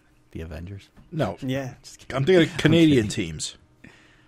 Oh, I only know Alpha Flight. You know who'd look really good, like with this team? Angel. In her Yeah, she would fit Canadian in. outfit. They just make Super Patriot Canadian, give him a little Canadian flag mask. So then we get yet another splash page. I know, bro. It's like all killer, no filler. Just one after another. Just bodies everywhere. It's just kind of skeletons. it's kind of interesting, just the tone it sets, because we've just had this whole bunch of craziness with Dart getting shot and the Vicious Circle charging out and the North Force showing up, and yet here's Malcolm in a pool of blood in the middle of this room in tranquility. Is Dart missing besides her leg? Well, that's the thing. You see her leg there, and I guess that's her hair in the middle of the splat. Is that what that is? I'm pretty sure that's what's left of her, the top of her head, yes. Yeah, there's like a little dart on the table. Man, she just got fucking blown to bits, And dude. that's Malcolm's leg over there in next to it. This is actually one of my theories, one of my many, many theories, Okay. is that you'll notice the proximity of Malcolm and Dart. Mm-hmm. Mm-hmm. Maybe the blood shall mingle. Ooh. Maybe. But then she would just explode. Yeah, wait. Yeah. Well, after she heals up from a pile of goo, then explode later. Dart is a strange cocktail of blood. She's got immortal I blood. mean, maybe She's got shark blood. Maybe that's the. Oh, maybe the shark blood negates it, because remember, who was the guy that got injected that didn't blow up? What the hell was his Braun name? didn't. Braun. So maybe somehow Mako's blood will keep her from exploding. Later this issue at Belco, that one guy says his shark's blood's got incredible healing powers. Or incredible regeneration. Maybe, dude. But she's in fucking chunks, dude. That's crazy. It's just crazy. She got a bullet through the brain, so Look, seems weird. judging from this splash page, she's just like a goddamn scalp and a leg. Right. Like, if she comes back from that, holy shit, dude. Please appreciate for a moment, along the bottom of this page, that there is a green-skirted butt that then becomes a skeleton. I love it. Oh yeah, it's a half skeleton, half like. Yep. Like, just the top of him got burnt. That's wild. It's cool, man. That must have been from what's her name, Hellfire, with the weird leech creature on her head. Oh, a little flaming. That's funny. Okay, zoom in, enhance in the top right. Mm-hmm. You see it? I see it. Let's see if Craig sees it. Do you see it, Craig? Top right. Yep, top right. Can you zoom in? Yeah. Hold on. Once you see it, you'll be like, oh my god. Top right. Of the Malcolm splash page, where he's in the center of the page. I just see. I don't know what dead bodies. I see above Dart's leg. Yeah, above Dart's leg to the right. That's a good eye, Jim. You're a fucking eagle eye, dude. Oh, Archie. Yeah, Yeah. Archie Andrews, rip. Maybe that's Betty and Veronica on the table. I don't know. Yeah. Is that Betty on top? There's a of him and blonde- Veronica. On I the get the ground? Archies have turned to crime in their old age. I was going to say there's a blonde on top of him. It's got to be Betty. Veronica's got the black hair to the left. Yeah. Dude, Jim, fantastic eye, dude. Well, I was looking at John Day, so I was looking for more John Days from the John Day gang. Mm-hmm. I was gonna make a comment on the guy's crazy plaid pants, and skinny legs, but I wasn't even thinking Archie. Isn't it just like Betty to block Archie from from bullet fire and whatnot? She'll fix your jalopy. She'll take a bullet for you, and you still get friend zoned for Veronica. It needs said before we move on from this that obviously this is very evocative of Savage Dragon laying in a pool of blood, like in the early issues. Like, I think this is a great dragon moment where it's just like, it is one of those great dragon moments where it's like, it's not just violence. It's like, God damn, dude, look at all this craziness. Like, this shit is a fucking madhouse. It's a slaughterhouse. So it's not just happy violence where there's just a bunch of buildings get smashed up. Like, innocent people, bro, caught in a crossfire. Holy shit. And then sort of the grim reality. It's a little bit sad. We get to see Maxine taking a call. Which is kind of a funny conversation. Like, Maxine doesn't, like, hide anything. Yeah, at all. She's just like, oh, he blew up to pieces. He's a missing part of his brain. He might not remember really? us. You think you should be saying that? Right. Well, it is to her smartest kid. Yeah.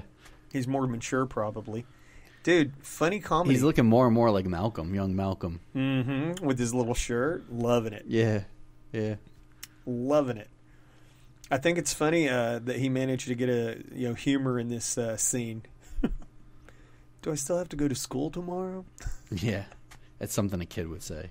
But, it is crazy, though, seeing him at this age because it really does look like Malcolm. Yeah. Kind of. What issue was that? Was it 101? Yeah. Mm-hmm. When it was him on the cover? Kicking max damage. Mm-hmm. Yep. He looks exactly like that age. It's kind of wild. I feel old. Yeah, what's funny is I was thinking when I saw him coming through the door, I was like, you know what? He'll be like in charge of the book before we know it. We'll all be all old and shit. I love the just crazy like cuts he's made in the like black of the building there. Yeah. Really fun stuff, man. I love it. Just wild. Like, you can tell Eric's always just fucking around. And what another killer splash page. Yep. And all these splash pages are all totally different. Yeah. Dude, I never get tired of seeing Dimension X. It is always something cool. There's always some new weird visual, like those heads along the bottom of the planet. It's like some kind of Steve Ditko fever dream. Love it. Love it. You got that like dude just riding that like meteor or whatever with the face. Yeah, I like those little like prism shards that are just kind of floating around. Mm-hmm. And I like this. Do you figure that light behind them is the gate into Dimension X? Yeah, it's got to so be, they're right? just coming. Yeah, they're coming through it. Okay. She's got the power glove. Fun to see the Power Glove again. Well, can I ask you guys, is that the first time we've seen the entry point into Dimension X rendered like that? It feels... Yes. Probably, yeah. That's cool. I really like it. I really like that visual. Like, it's kind of like a signature. I could see that being a signature visual. Weird mud heads. That's what I mean. Yeah, those little, like, mud heads, like, coming along. Even the rock the guy's riding on has a face. So good, dude. The weird clouds on the planet. Very neat. Yeah, I like, Alex sort of commenting on, how casually Captain Tootsie just let them into Dimension X. Maybe not the best steward of such a dangerous place. Didn't he also let Paul just in? Yeah, he did. It's like, Tootsie, my man. A little more precaution there when it comes to Dimension X. He hangs around with like young kids all the time. He's kind of a simpleton. But yeah, he's like a scientist. A simpleton genius. Did you call like Tootsie? Did you call Tootsie a simpleton?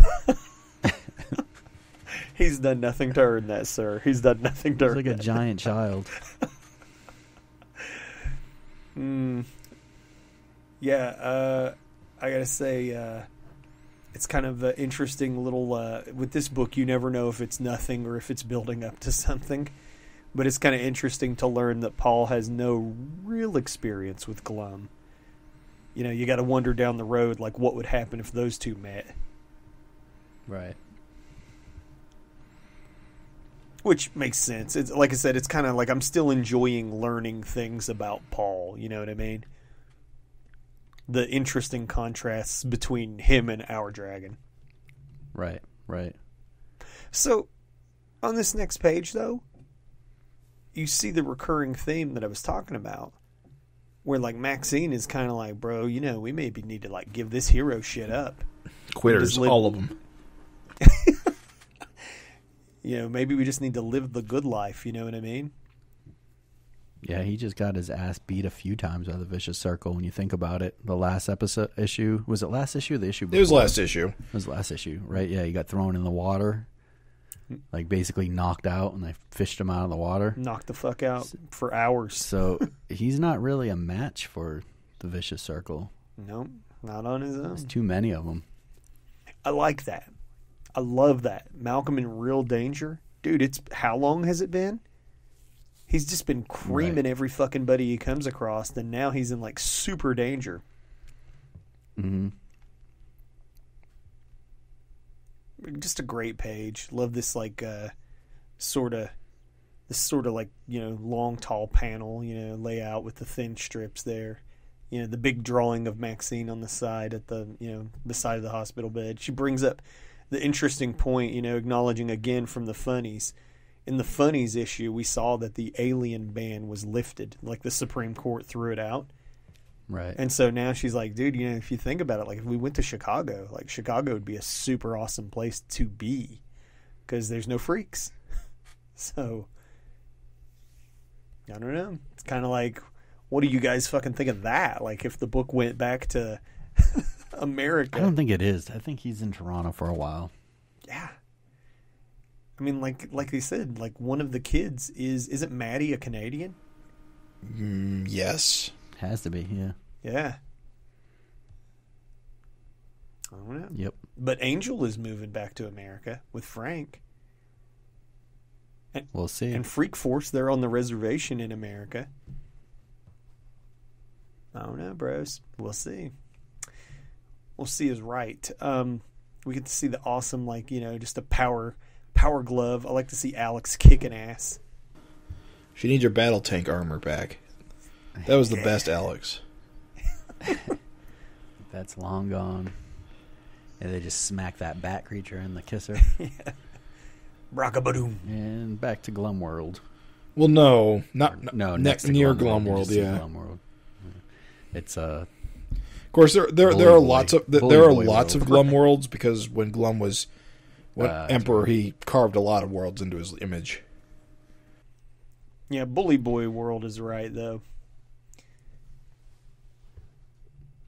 Love this Mako picture, dudes. That's another page where I flipped and I was like, what? Right? There's my boy. I knew we would see Mako again. I flipped that page. I was like, holy shit. Yeah, dude. This was especially knowing that cover solicitation's got something that looks like Mako. Mm-hmm. Now, I think we've talked about this before off the air, but, is that just kind of, Eric just kind of tricking us, throwing something out there, making us think. This definitely seems like a fake out, but the mentioning of this page about how Mako's immune system is off the charts, he could fight off diseases like nobody else. Then, of course, his incredible power. But man, he got cut in half. Oh, I'm sure he's dead. Yeah. Although I guess if Mako couldn't come back. Of course, he got cut by the God Sword. Getting cut by the God Sword's a big deal. Because it cuts you at the atomic level. It's hard to knit back together when you get cut with the God Sword.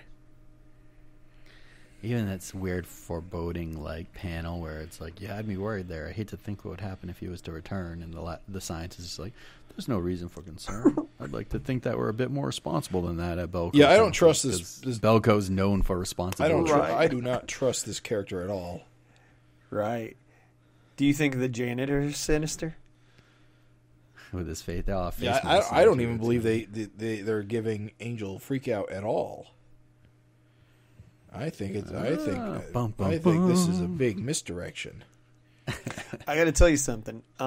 Before, I was 90% sure that was Dart on the cover of the next issue. Now I don't know what the fuck to think.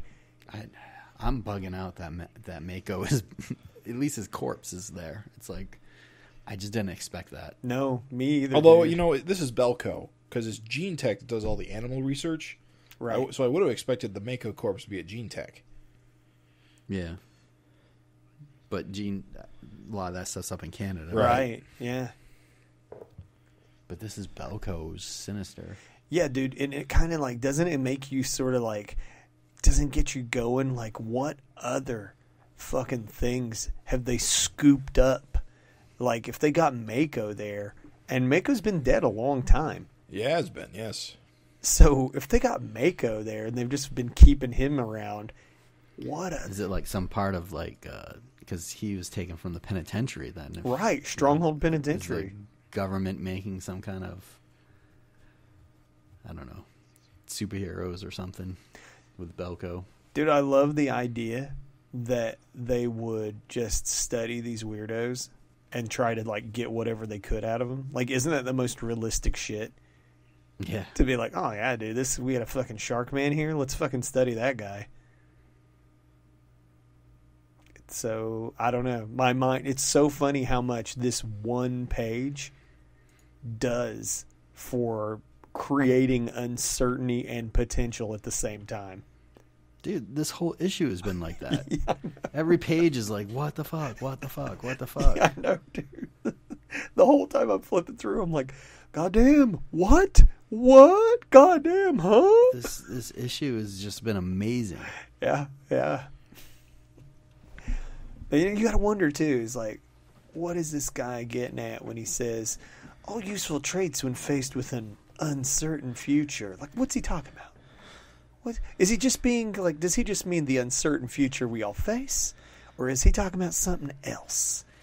You know, what's daughter Belko really thinking? You know, with her weird secret hordes of freak out. You know what I mean? Doesn't this whole sequence make Belko way more creepy than ever? Yeah, and just the fact that they have Mako in there too. It's like, yeah. Like when this is limited quantities for internal use, what? Like, what are you talking about? Well, no, it's what they're internal use, meaning within Belko. Right, for their that's research. what I mean. Yeah. But still, Yeah. It's just like, yeah, I'm saying like, but what are you researching right, that you need it? That you need to depower things. You know what I mean? Like, there's still, that means that they would be like creating freaks. It's true. Because didn't Belko Chemicals create freaks? Like, they were in the water supply, They were right? intentionally leaking it in the water supply to sell Freak Out, to cure it. As a scam. Dude, I'm just saying, major plot threads laid down in America. Even if the book doesn't go back to America, I see some traveling across the border because holy shit, dude. Like, fans of Chicago might be getting some Chicago action, even if Malcolm and the gang stay up in Canada. I feel like, dude, there's some huge shit going down in Chicago right here. Right. In that middle panel, is that some kind of like weird robot behind Frank, or is that just like technology? No, it Looks does. like a robot, Looks like a doesn't it? robot. It actually kind of looks like a robot Mako. Robot Mako. Robo Mako. It's so funny. It's totally unrelated, but like we were recording, tonight, and on Twitter, Mako was trending, and I was like, "What?" and clicked. It was it was unrelated, but I was like, "What the hell? What?" So funny. All right, sorry, stupid, random, but when I saw it, like it was so funny that like I couldn't think of anything else but Savage Dragon. I was like, "What?" So good. Back to Dimension X now. Love the crazy colors. Mm-hmm. Power Glove back in all its glory. We get Mako and the Power Glove back in this issue. I know, dude. So good. And here we get to see the very first tease. There's the empty grave. Alex and Paul staring down into it together. So did somebody dig her up, or she just dig herself up? And it's funny because Alex is like, bro, she was dead, like fried to a fucking crisp. Yeah. So when they buried her, they were sure. I love the shot looking up from the grave. Mm-hmm. It's great. All the random like dirt and shit. And I love just the talking about foreboding and sinister things along the edges of the panels. Like just the fucking heads and the hand of the bully boys. Yeah. Horny rapist cannibals from Dimension X. You know what I mean? Oh, and talk about like you said, like every single page is like a what? We flip the page and bro, here's our man Billy getting that Simon. This one's for you, Simon. Here's Billy getting a whole page to himself. Yeah. Little like character development. Yeah, big time for Insect. Yeah. Like she seems motherly in this scene. Yeah, I mean, even if you remember the previous issue when Dart was with Rogue Warrior, doesn't she mention something like, "Oh, Insect," or "Go see Insect"? To like, doesn't she tell him that? Doesn't she say, "Go see Insect" or something like that? You know, my no remembering ass doesn't remember. I'm pretty sure she does. Yes, she Like, does. Yeah. Oh, she tells Billy to. Yeah, he's walking in on her Rogue She tells- Warrior. Yeah, she says, "Go see Insect." Right. Yeah. So like, Insect's kind of his caretaker in a way. Sure, and it would make sense he would have to have one, right? Right. Here is the issue's Christmas tree too, Look, guys, it's Christmas. and look, Billy's got all those gifts. Little Billy deserves a Christmas. Look, it kind of like it's so funny. Like, doesn't it kind of tell a story though? Like just this little scene, like you're getting a story just off seeing these two together. Like without telling a story, here you see Insect acting super motherly, like hugging Billy, and there's a Christmas They tree. might be horrible people, but they're still good to family. I don't know. This seems like manipulation. Get this Billy kid on my side. So I can be like the head that. of the vicious circle. I, Insect. There you go. I like Insect, like the soles of her feet on that panel, like the first panel when she's crouching down. Mm-hmm. It's pretty cool effects with the coloring. I think it's really like Billy is kind of a cooler visual than I expected. Like a shark dragon Yeah. with Yeah, little pointy ears and the weird little shark eyes. yeah, I'm so pissed Rogue Warrior's in jail. fluffy fin. You a fluffy fin fan? He was. I like Insect's costume. Looks cool here. Yeah, Insect's awesome, man. I'm pretty sure that's her skin, bro. Do you think? You think Do you so? think that I don't think so. those are like? That's a costume. Do you really think that's her skin? I'm pretty sure Insect just looks this way. She's just naked. You know what, Jim? If that's right, then she is the most Akira Toriyama-esque Indeed. Savage Dragon character. I don't think She, so. Though. I think it's you're a not suit. wrong. She's got some Piccolo skin muscle stuff going on, doesn't she? Yep, just a little bit. Just a little bit. Sorry, listeners. Google it. And Craig. And Craig. Sorry, Craig. Google it. What's funny is I guarantee Craig knows. If he'd seen it, he would be like, "Oh yeah, there it is."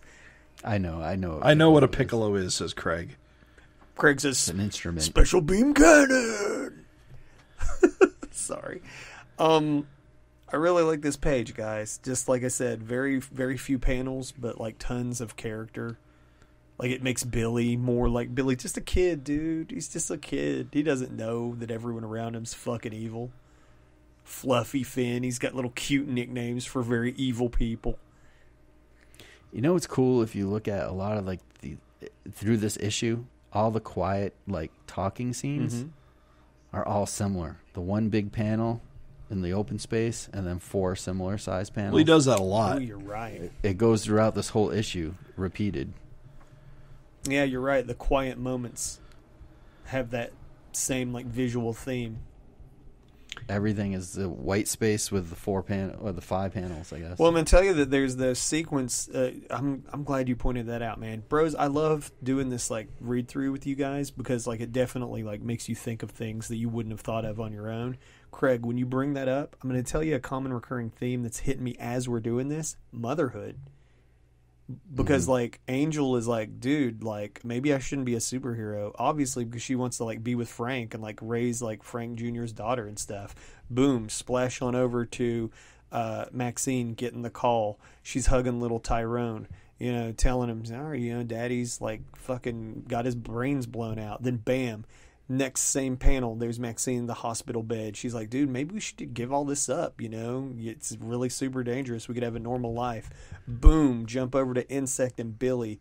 You know, you got Insect hugging Billy and tell him, don't worry, Billy, I'll always be here for you.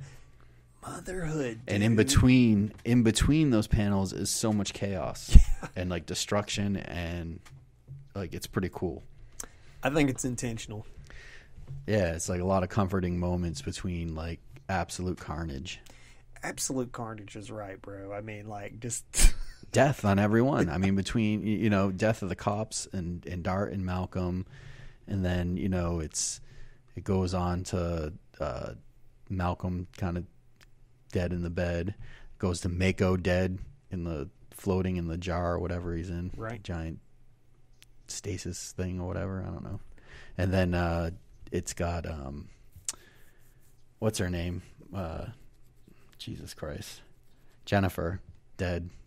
Her dead her grave and basically her head on a pike. Yeah, you're right. Like very much the aftermath too of this dangerous lifestyle they live.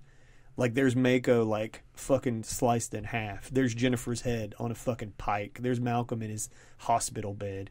Bro, that's a good Dart in pieces. That's a good point. It's kind of like thematically, and they're all major characters. Yeah. It's funny because like if this was a corporate comic, it would be like some Z-lister, and you'd have like the main important character crying over him. I swear to God, corporate comics. I'll avenge you, hot dog man. You know, says Batman. It's like, oh well, don't Demolition Man. Yeah, don't worry, Hero Girl. Batman will avenge you. You know, we all care about Hero Girl. But like, dude, in Savage Dragon, it's like fucking Mako and Dart and Jennifer. Like it's names you've known for like 20 years. Holy shit, dude. I mean, yeah, this issue, it's a testament to just how banana sandwich this issue is. Like, even as the Bully Boys descended down on them, did you ever think that was going to end in Jennifer's fucking head on a pike? Yeah, some Walking Dead type shit. Yeah. Holy shit. Her hair is kept up so well. No. Got that good hair? She's got her nice bangs. Yeah, got nice bangs. Oh, dude, those fucking crazy cannibal rapists. We didn't, you know what? Nah, it's a cool visual, though, honestly. Yeah. Like that one panel. I love the sky colored. Like, it just kind of like, again, master of like the page flip, where he's like angry, like they're running. Mm-hmm. You could kind of see in the page before they're running towards those kind of like pikes, but you can't really tell what they are. Right. You flip the page and you're like face to face with undoubtedly Jennifer's skull, you know, and then you see Dragon's face. Like, fuck, bro. Does the fin make more sense to you in that 3/4 panel? No. Yes. Absolutely not. It doesn't? Nope. It still looks like it's flipped over with no... It looks like it connects to his head on his right's edge, but it's still like it connects to nothing on the left. I'm saying, like, no joke. Does the shading not help your mind? Because shading helps does me. not. Actually, you can see how it's kind of pointy on top. See how the shading like brings it from a wide point to a sharp point? Yes. Does that help you, Jim? It No. should help you. It's like flatter and then widens out the top. Yep. No. Nope. Well, let me ask you guys this. Second art question. Jennifer's head pike going from the middle panel tangent up to the like first panel. I think that's a pretty cool effect. You think that was intentional or an accident? Oh, I didn't even notice Wait, that. what? Look at the middle panel. Uh-huh. Look at the base and there's the pike. Yeah, the base of the pike, and then follow it up to panel 1. It's like a tangent. But I think it's intentional. There's no way. Yeah. The base of the pike. Yeah. Is in one panel, but you can follow it up into the top panel above it. Right. So the middle panel, the long, skinny one, underneath the word bubble. All right, stop. What page are we looking at? The last page says next. When you say middle... Oh, okay, I see. Okay, under the word balloon. Okay, now under I see the word it. balloon. Yeah. Right. I think it's intentional. I think it's cool. Yeah. Yeah, because it would be the catches your pike that eye. he's looking at, yeah. Yep. And it lines up with the top panel. Well, I'm more really catch noticing your the eye. tangent with one of the domes in the first panel being And his Paul's shoulder. It doesn't connect. That's not a tangent. It misses it. I think it misses it enough. Are the domes where the Bully Boys live? I think so, yes. Probably. It is, okay. Because they eat the bodies. Guys, I gotta say, how crazy is this page that we went all this time and we didn't even talk about the real stinger? That they just leave the head behind? No, I mean the baby. Oh, that. Yeah, I mean, there's 4 or 5 others, so it's hard to get excited. Wait a minute. Would you bury the head? Yeah, probably. I'd probably take it with me. You would? Give it a proper burial, yeah. You're creepier than Paul. I can't believe it. Just put it in a little jar. I can't believe they left her in her body in night. Dimension X in the first place. Well, they thought they were giving her a proper burial. Doesn't she have, like, family? Friends? How you going to drag a dead body around Dimension X, though? It's not going to last, dude. They were naked by the end of that arc. It was so chaotic they were naked. Like, there's no way they were keeping a body safe. Fair enough. And it would stink. Nah. Her hair is blood. He is right, though. You figure a loved one like that, you got to take the head down. And yeah, she's got the power glove. She doesn't have to touch it. Somebody's just going to dig it back up. Just keep it on the stick. It doesn't matter, though. I don't know. Well, you don't rebury it. You just take it back to Earth. I'm not taking that back to Earth. Wait. That's gross. You don't think it'd be... I'm just burying it'd be more traumatizing? They don't want it anymore because they already ate the body. There's no meat on that skull. This is a crazy conversation. They already ate the meat off. Yeah, they dug her up, ate the body, and just stuck the head on a pike because there's no good eating in the head. You know what's really grisly is that she must have a scalp for the hair to still be on the head. Yeah. So they ate the face and ears and like all the like, you know. Yeah, you don't want to eat like they get hair in your mouth. Yeah, but if you don't get under it, you don't get all those good brains. You just get it and just turn the head upside down. You just dig in from the bottom. You guys make good bully boys. Get a little spoon through the eye sockets. Well, I mean, I guess sicko Paul got what he wanted. Yeah, I guess he did. Is that what you wanted? You want to see a fucking head on a pike? You want to see a dead body? Fucking another baby dragon floating around. I know, bro. Like, do you think they're going to notice it? Wouldn't it be... Okay, what would be crazier if they noticed it and like, oh shit, let's raise this baby? Or if they were like, let's just go on home and that baby was just left there. Would that drive you crazier if it was just like left? We'll see it again in Turns into 200 issues when Glum comes back. Right. Now that is Michael Jackson's kid, isn't it? It's Michael Jackson and Jennifer's kid, yes. Right. Insane. This book is insane. Which I gotta say is a hell of a quick gestation period. Poor new readers. Yeah, you imagine you're a new reader and you just see that fucking baby there. You don't know what the fuck's going on. I'm pretty sure they were floating around in there for like 9 months at least in the issues. Oh goodness, no! I think it was a couple weeks at most. Well, No. remember they established that chosen ones can survive an abortion. That's true. So even if Jennifer, Oh, maybe that's it. Yeah. even if Jennifer was like knocked up by Michael Jackson, who fucked them all. Chosen ones life does start at conception. Yeah. What a funny. So for Krillians, pro-choice is way more significant. Well, you can't Sorry, kill the man. fucking thing, no matter what you There's do. no choice but pro-choice. Yeah, when the tadpole hits the egg, it's real. It's a. That's just for the I chosen. mean, it would ones, just though, right? just be safer to induce a miscarriage as soon as possible. These chosen one babies. Wow, this crazy conversation, bro. When we started talking about this issue, I had no idea. Yeah, why go all 9 months when you can just plop it out and scoop it up in a jar and just let it go on its own? Remember, that's how they fucking made. That's how they got the little like replacement for Kerr. Well, Kerr would just strangle and kill his mates so that he wouldn't have any competition. You know, that's true. That is weird, actually. Because if they can survive like immediately from conception, killing the mother wouldn't really kill the child. I'm not sure they can survive immediately. Yeah, it might take They've a gotta- couple days. They've got to be able to like crawl out. It can't be like a little zygote. A little super zygote. I mean, I thought Angels was definitely a zygote because it was like first trimester at most. Oh, I don't know what I'm talking about then. I'm just bullshitting. Just fooling, japing. Just joshing. Josh, and I hate that word. Well, that was a absolutely fucking insane issue. We're not done there. We still... No, but, man, can I just say... It was a crazy issue. I read this issue. I was, like, wiped out. I was like, man, Yeah. my head is fucked. What's going on? Yeah, dude. This was one of the craziest goddamn issues. The text I get from Craig when, like, because he always is on top of things, and found those there was just one of this you sent just said holy shit, holy shit 255, and I was like, don't say anything else. Just get a lot of more Paul developments. Awesome. Mm-hmm. Death of Dart. Fuck. Yeah. North Force. Fuck. Yeah.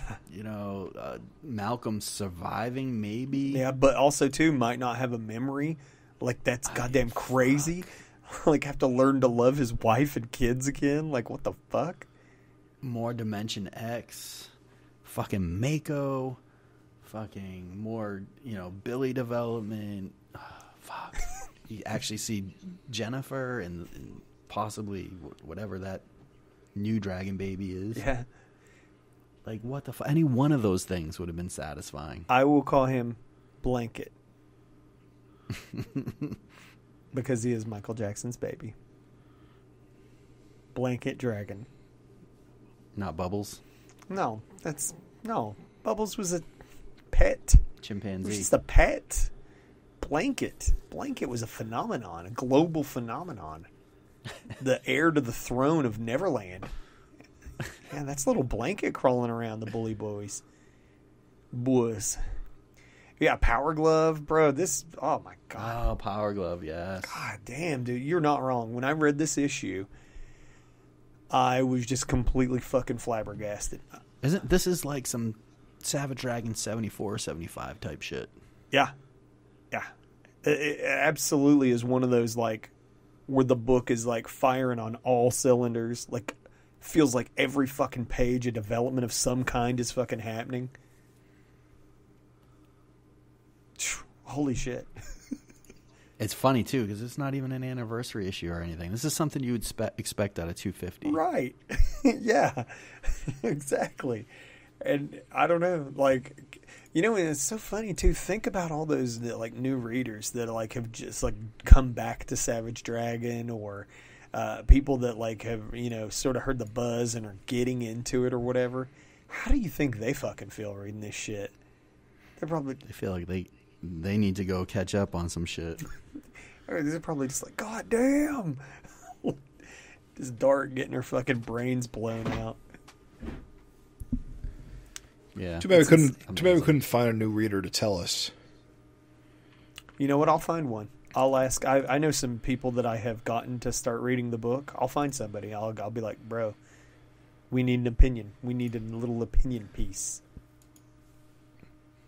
There you go. Little guest opinion. Yeah, coming up. Little guesty guest. Well, secret like new fin head. New fanatic, fresh fanatic, fresh fin face. We'll workshop it. I tried. Fresh fin face. Kodiak. New fin head. Flame skull girl meteorite.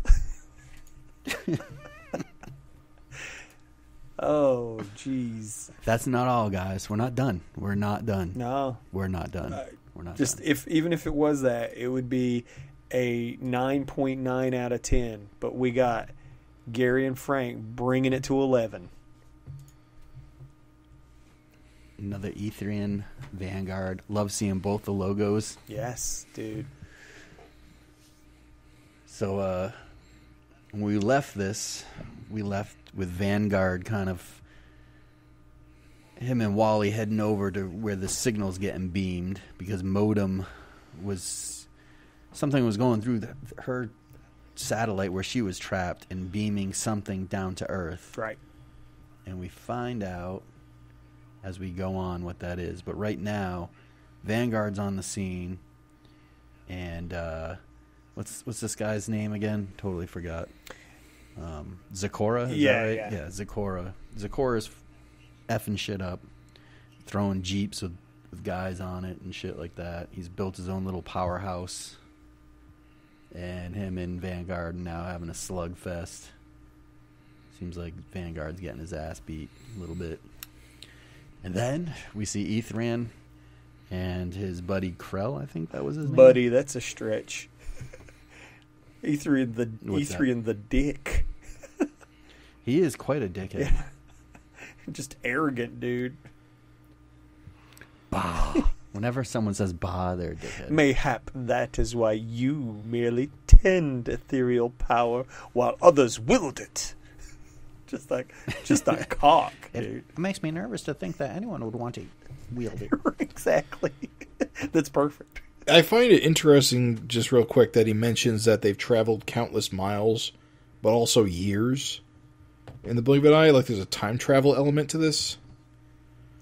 Well, is it time travel, or is it like he means like years worth of time that would have been if they were going normally? I don't know. It's like it implies like they like traveled mile. I don't know if they meant light years or what, but the mention of years makes me think that maybe because it would have taken years to travel by light years, they've like not the same amount of time hasn't passed that would have passed if they had traveled the regular way. I don't know. It's confusing. I don't know. Maybe they're from the past.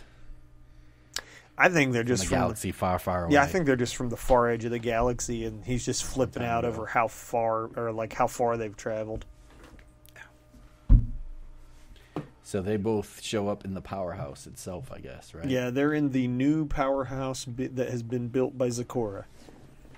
And while he's in there, Ethrian flies out and leaves this Krell guy. He's all kind of weak, and that kid that got kind of trapped in Powerhouse has got turned into part of Powerhouse.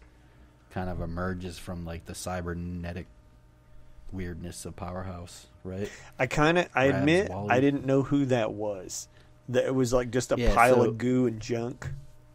So one of those guys in one of the episodes was standing there when Powerhouse was constructed and got wrapped up in all this technology and stuff. Okay. And so I think he becomes like the essence of Powerhouse. I remember, yeah, shit was going all down his throat and stuff. Got it. And so he's protecting it. He's like, no, the Powerhouse must not be damaged in any way. Got it. So yeah, worth noting too that like the power's out of control, that it's unstable. So it's not really safe like what Zecora has going on. yeah. I love this page of like the battle between Zecora and Vanguard, and he's just kind of taking care of Vanguard, and that blast that he like shocks him with his like head blast so like badly that it like blows apart his like Right. I don't know if it's skin bubbling or what, like it blows apart like his like costume. It is funny because that I also read that as his skin bubbling up, but then when you go to like the bottom panel, it's definitely just his costume shredded.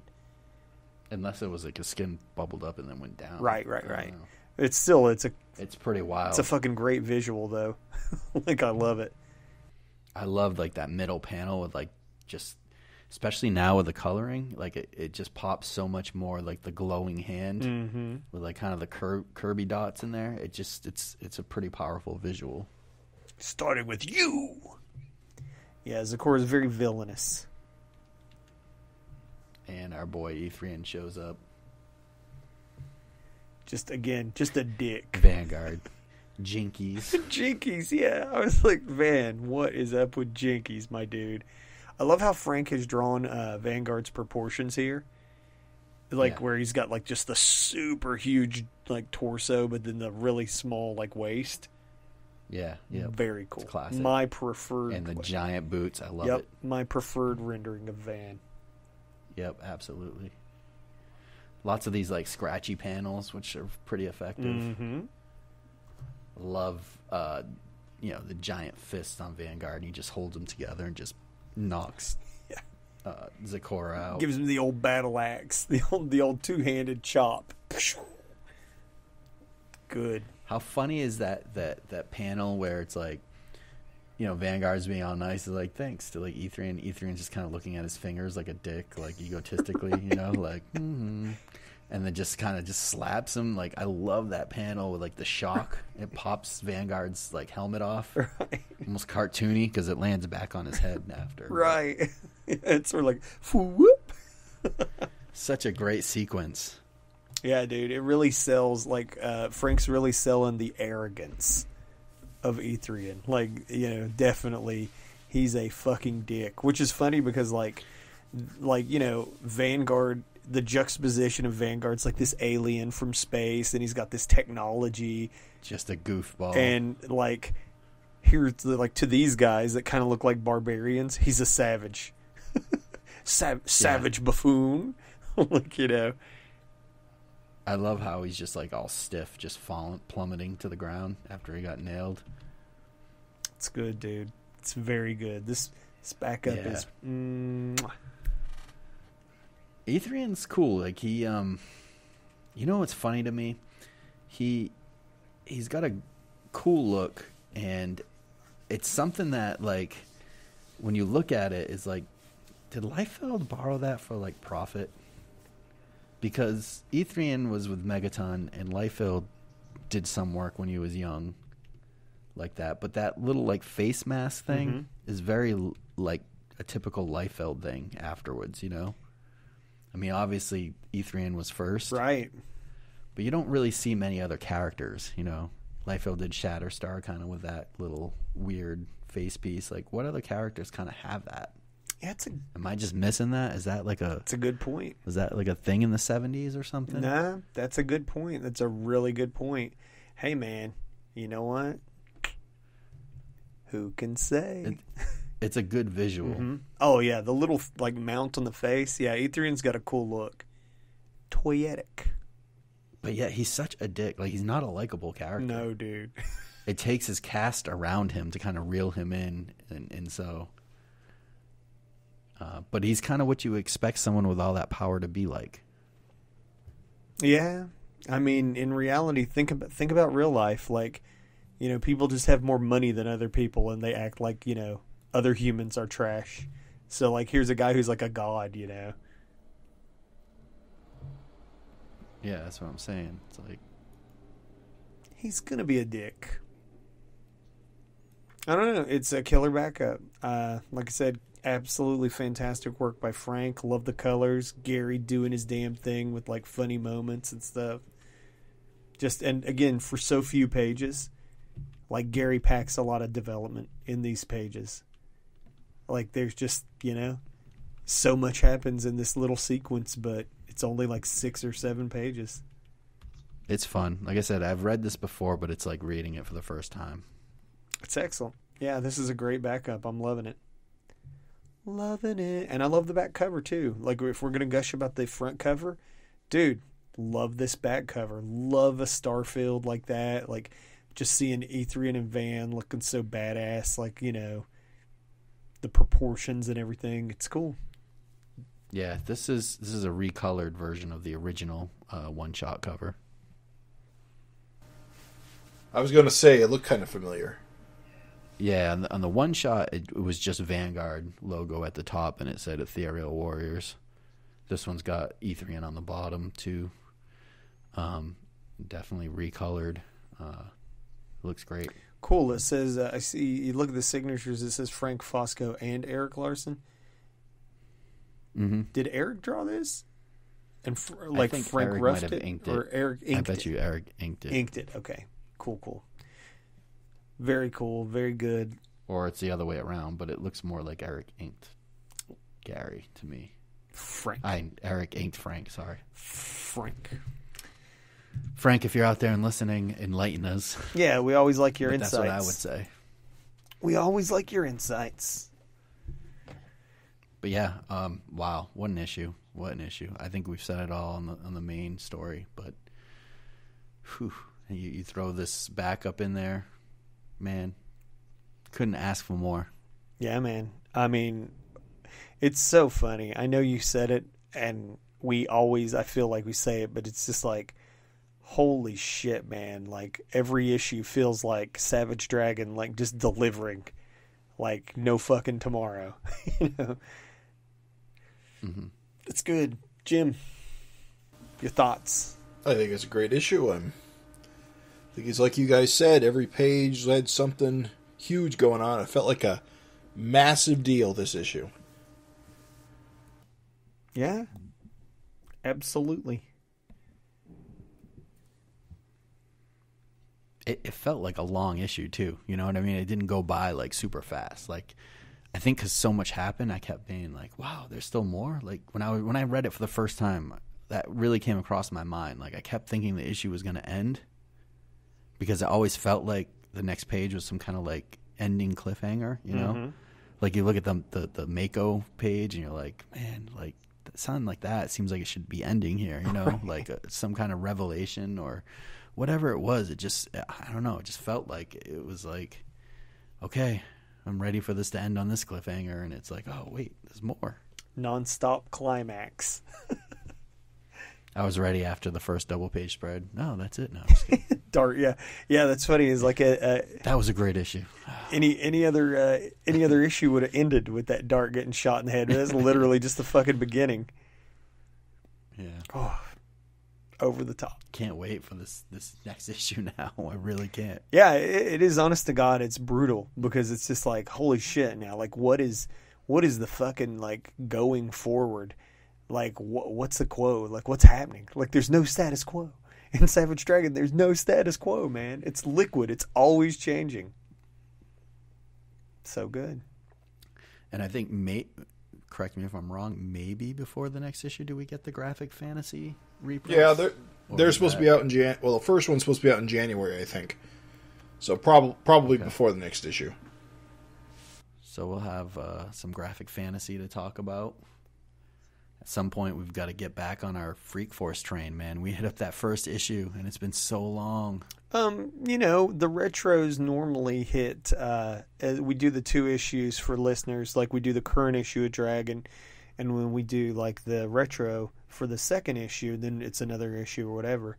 But just because of the timing with everything, with our 100th episode. We had to do Turtles, and we had to do the 100th episode. That's kind of what tripped us up. Right. But, I mean, man, once we hit that Freak Force train, like, we're going to be rolling. We're like, don't worry. I'm so stoked to get through that. What a fun series. Yeah, I can't wait, man. I'm fucking excited. This is... I know we're not going to do, like, a for real end of the year, but this is technically our last issue of, like, 2020, our last FINcast of 2020. And let me just tell you, gentlemen, for this to have been such a dog shit year for life... What a fucking crazy year for Savage Dragon. Like, I agree. It's been the best it's been. Yeah. It's been a lot of fun to talk about with you guys. I'm really enjoying every single issue. This year, we wrapped up Urban Legends, which was new to me. We got started on Freak Force, which is going to be new to me. At the same time, we had 250. We had, 252, the funnies. We just, like, sales went up and up on Savage Dragon. Return of Paul Dragon. Yeah, the return of Paul. Like, it has just been a roller coaster, man. And it's been fucking fantastic just, taking this ride with you bros, for sure. Thank you, listeners, for, like, joining us and being with that, too, because, like, man, I don't know, I feel like we've had some good reader feedback this year, too. Names are standing out. We got regulars, Tony M. and Sotiris, and I feel like we got, like, it's sort of like, I don't know, it's just good. It's just been a bomb-ass year for Savage Dragon. Absolutely. I'm feeling good. I mean, on top of what you said, the second and third prints, the sellouts.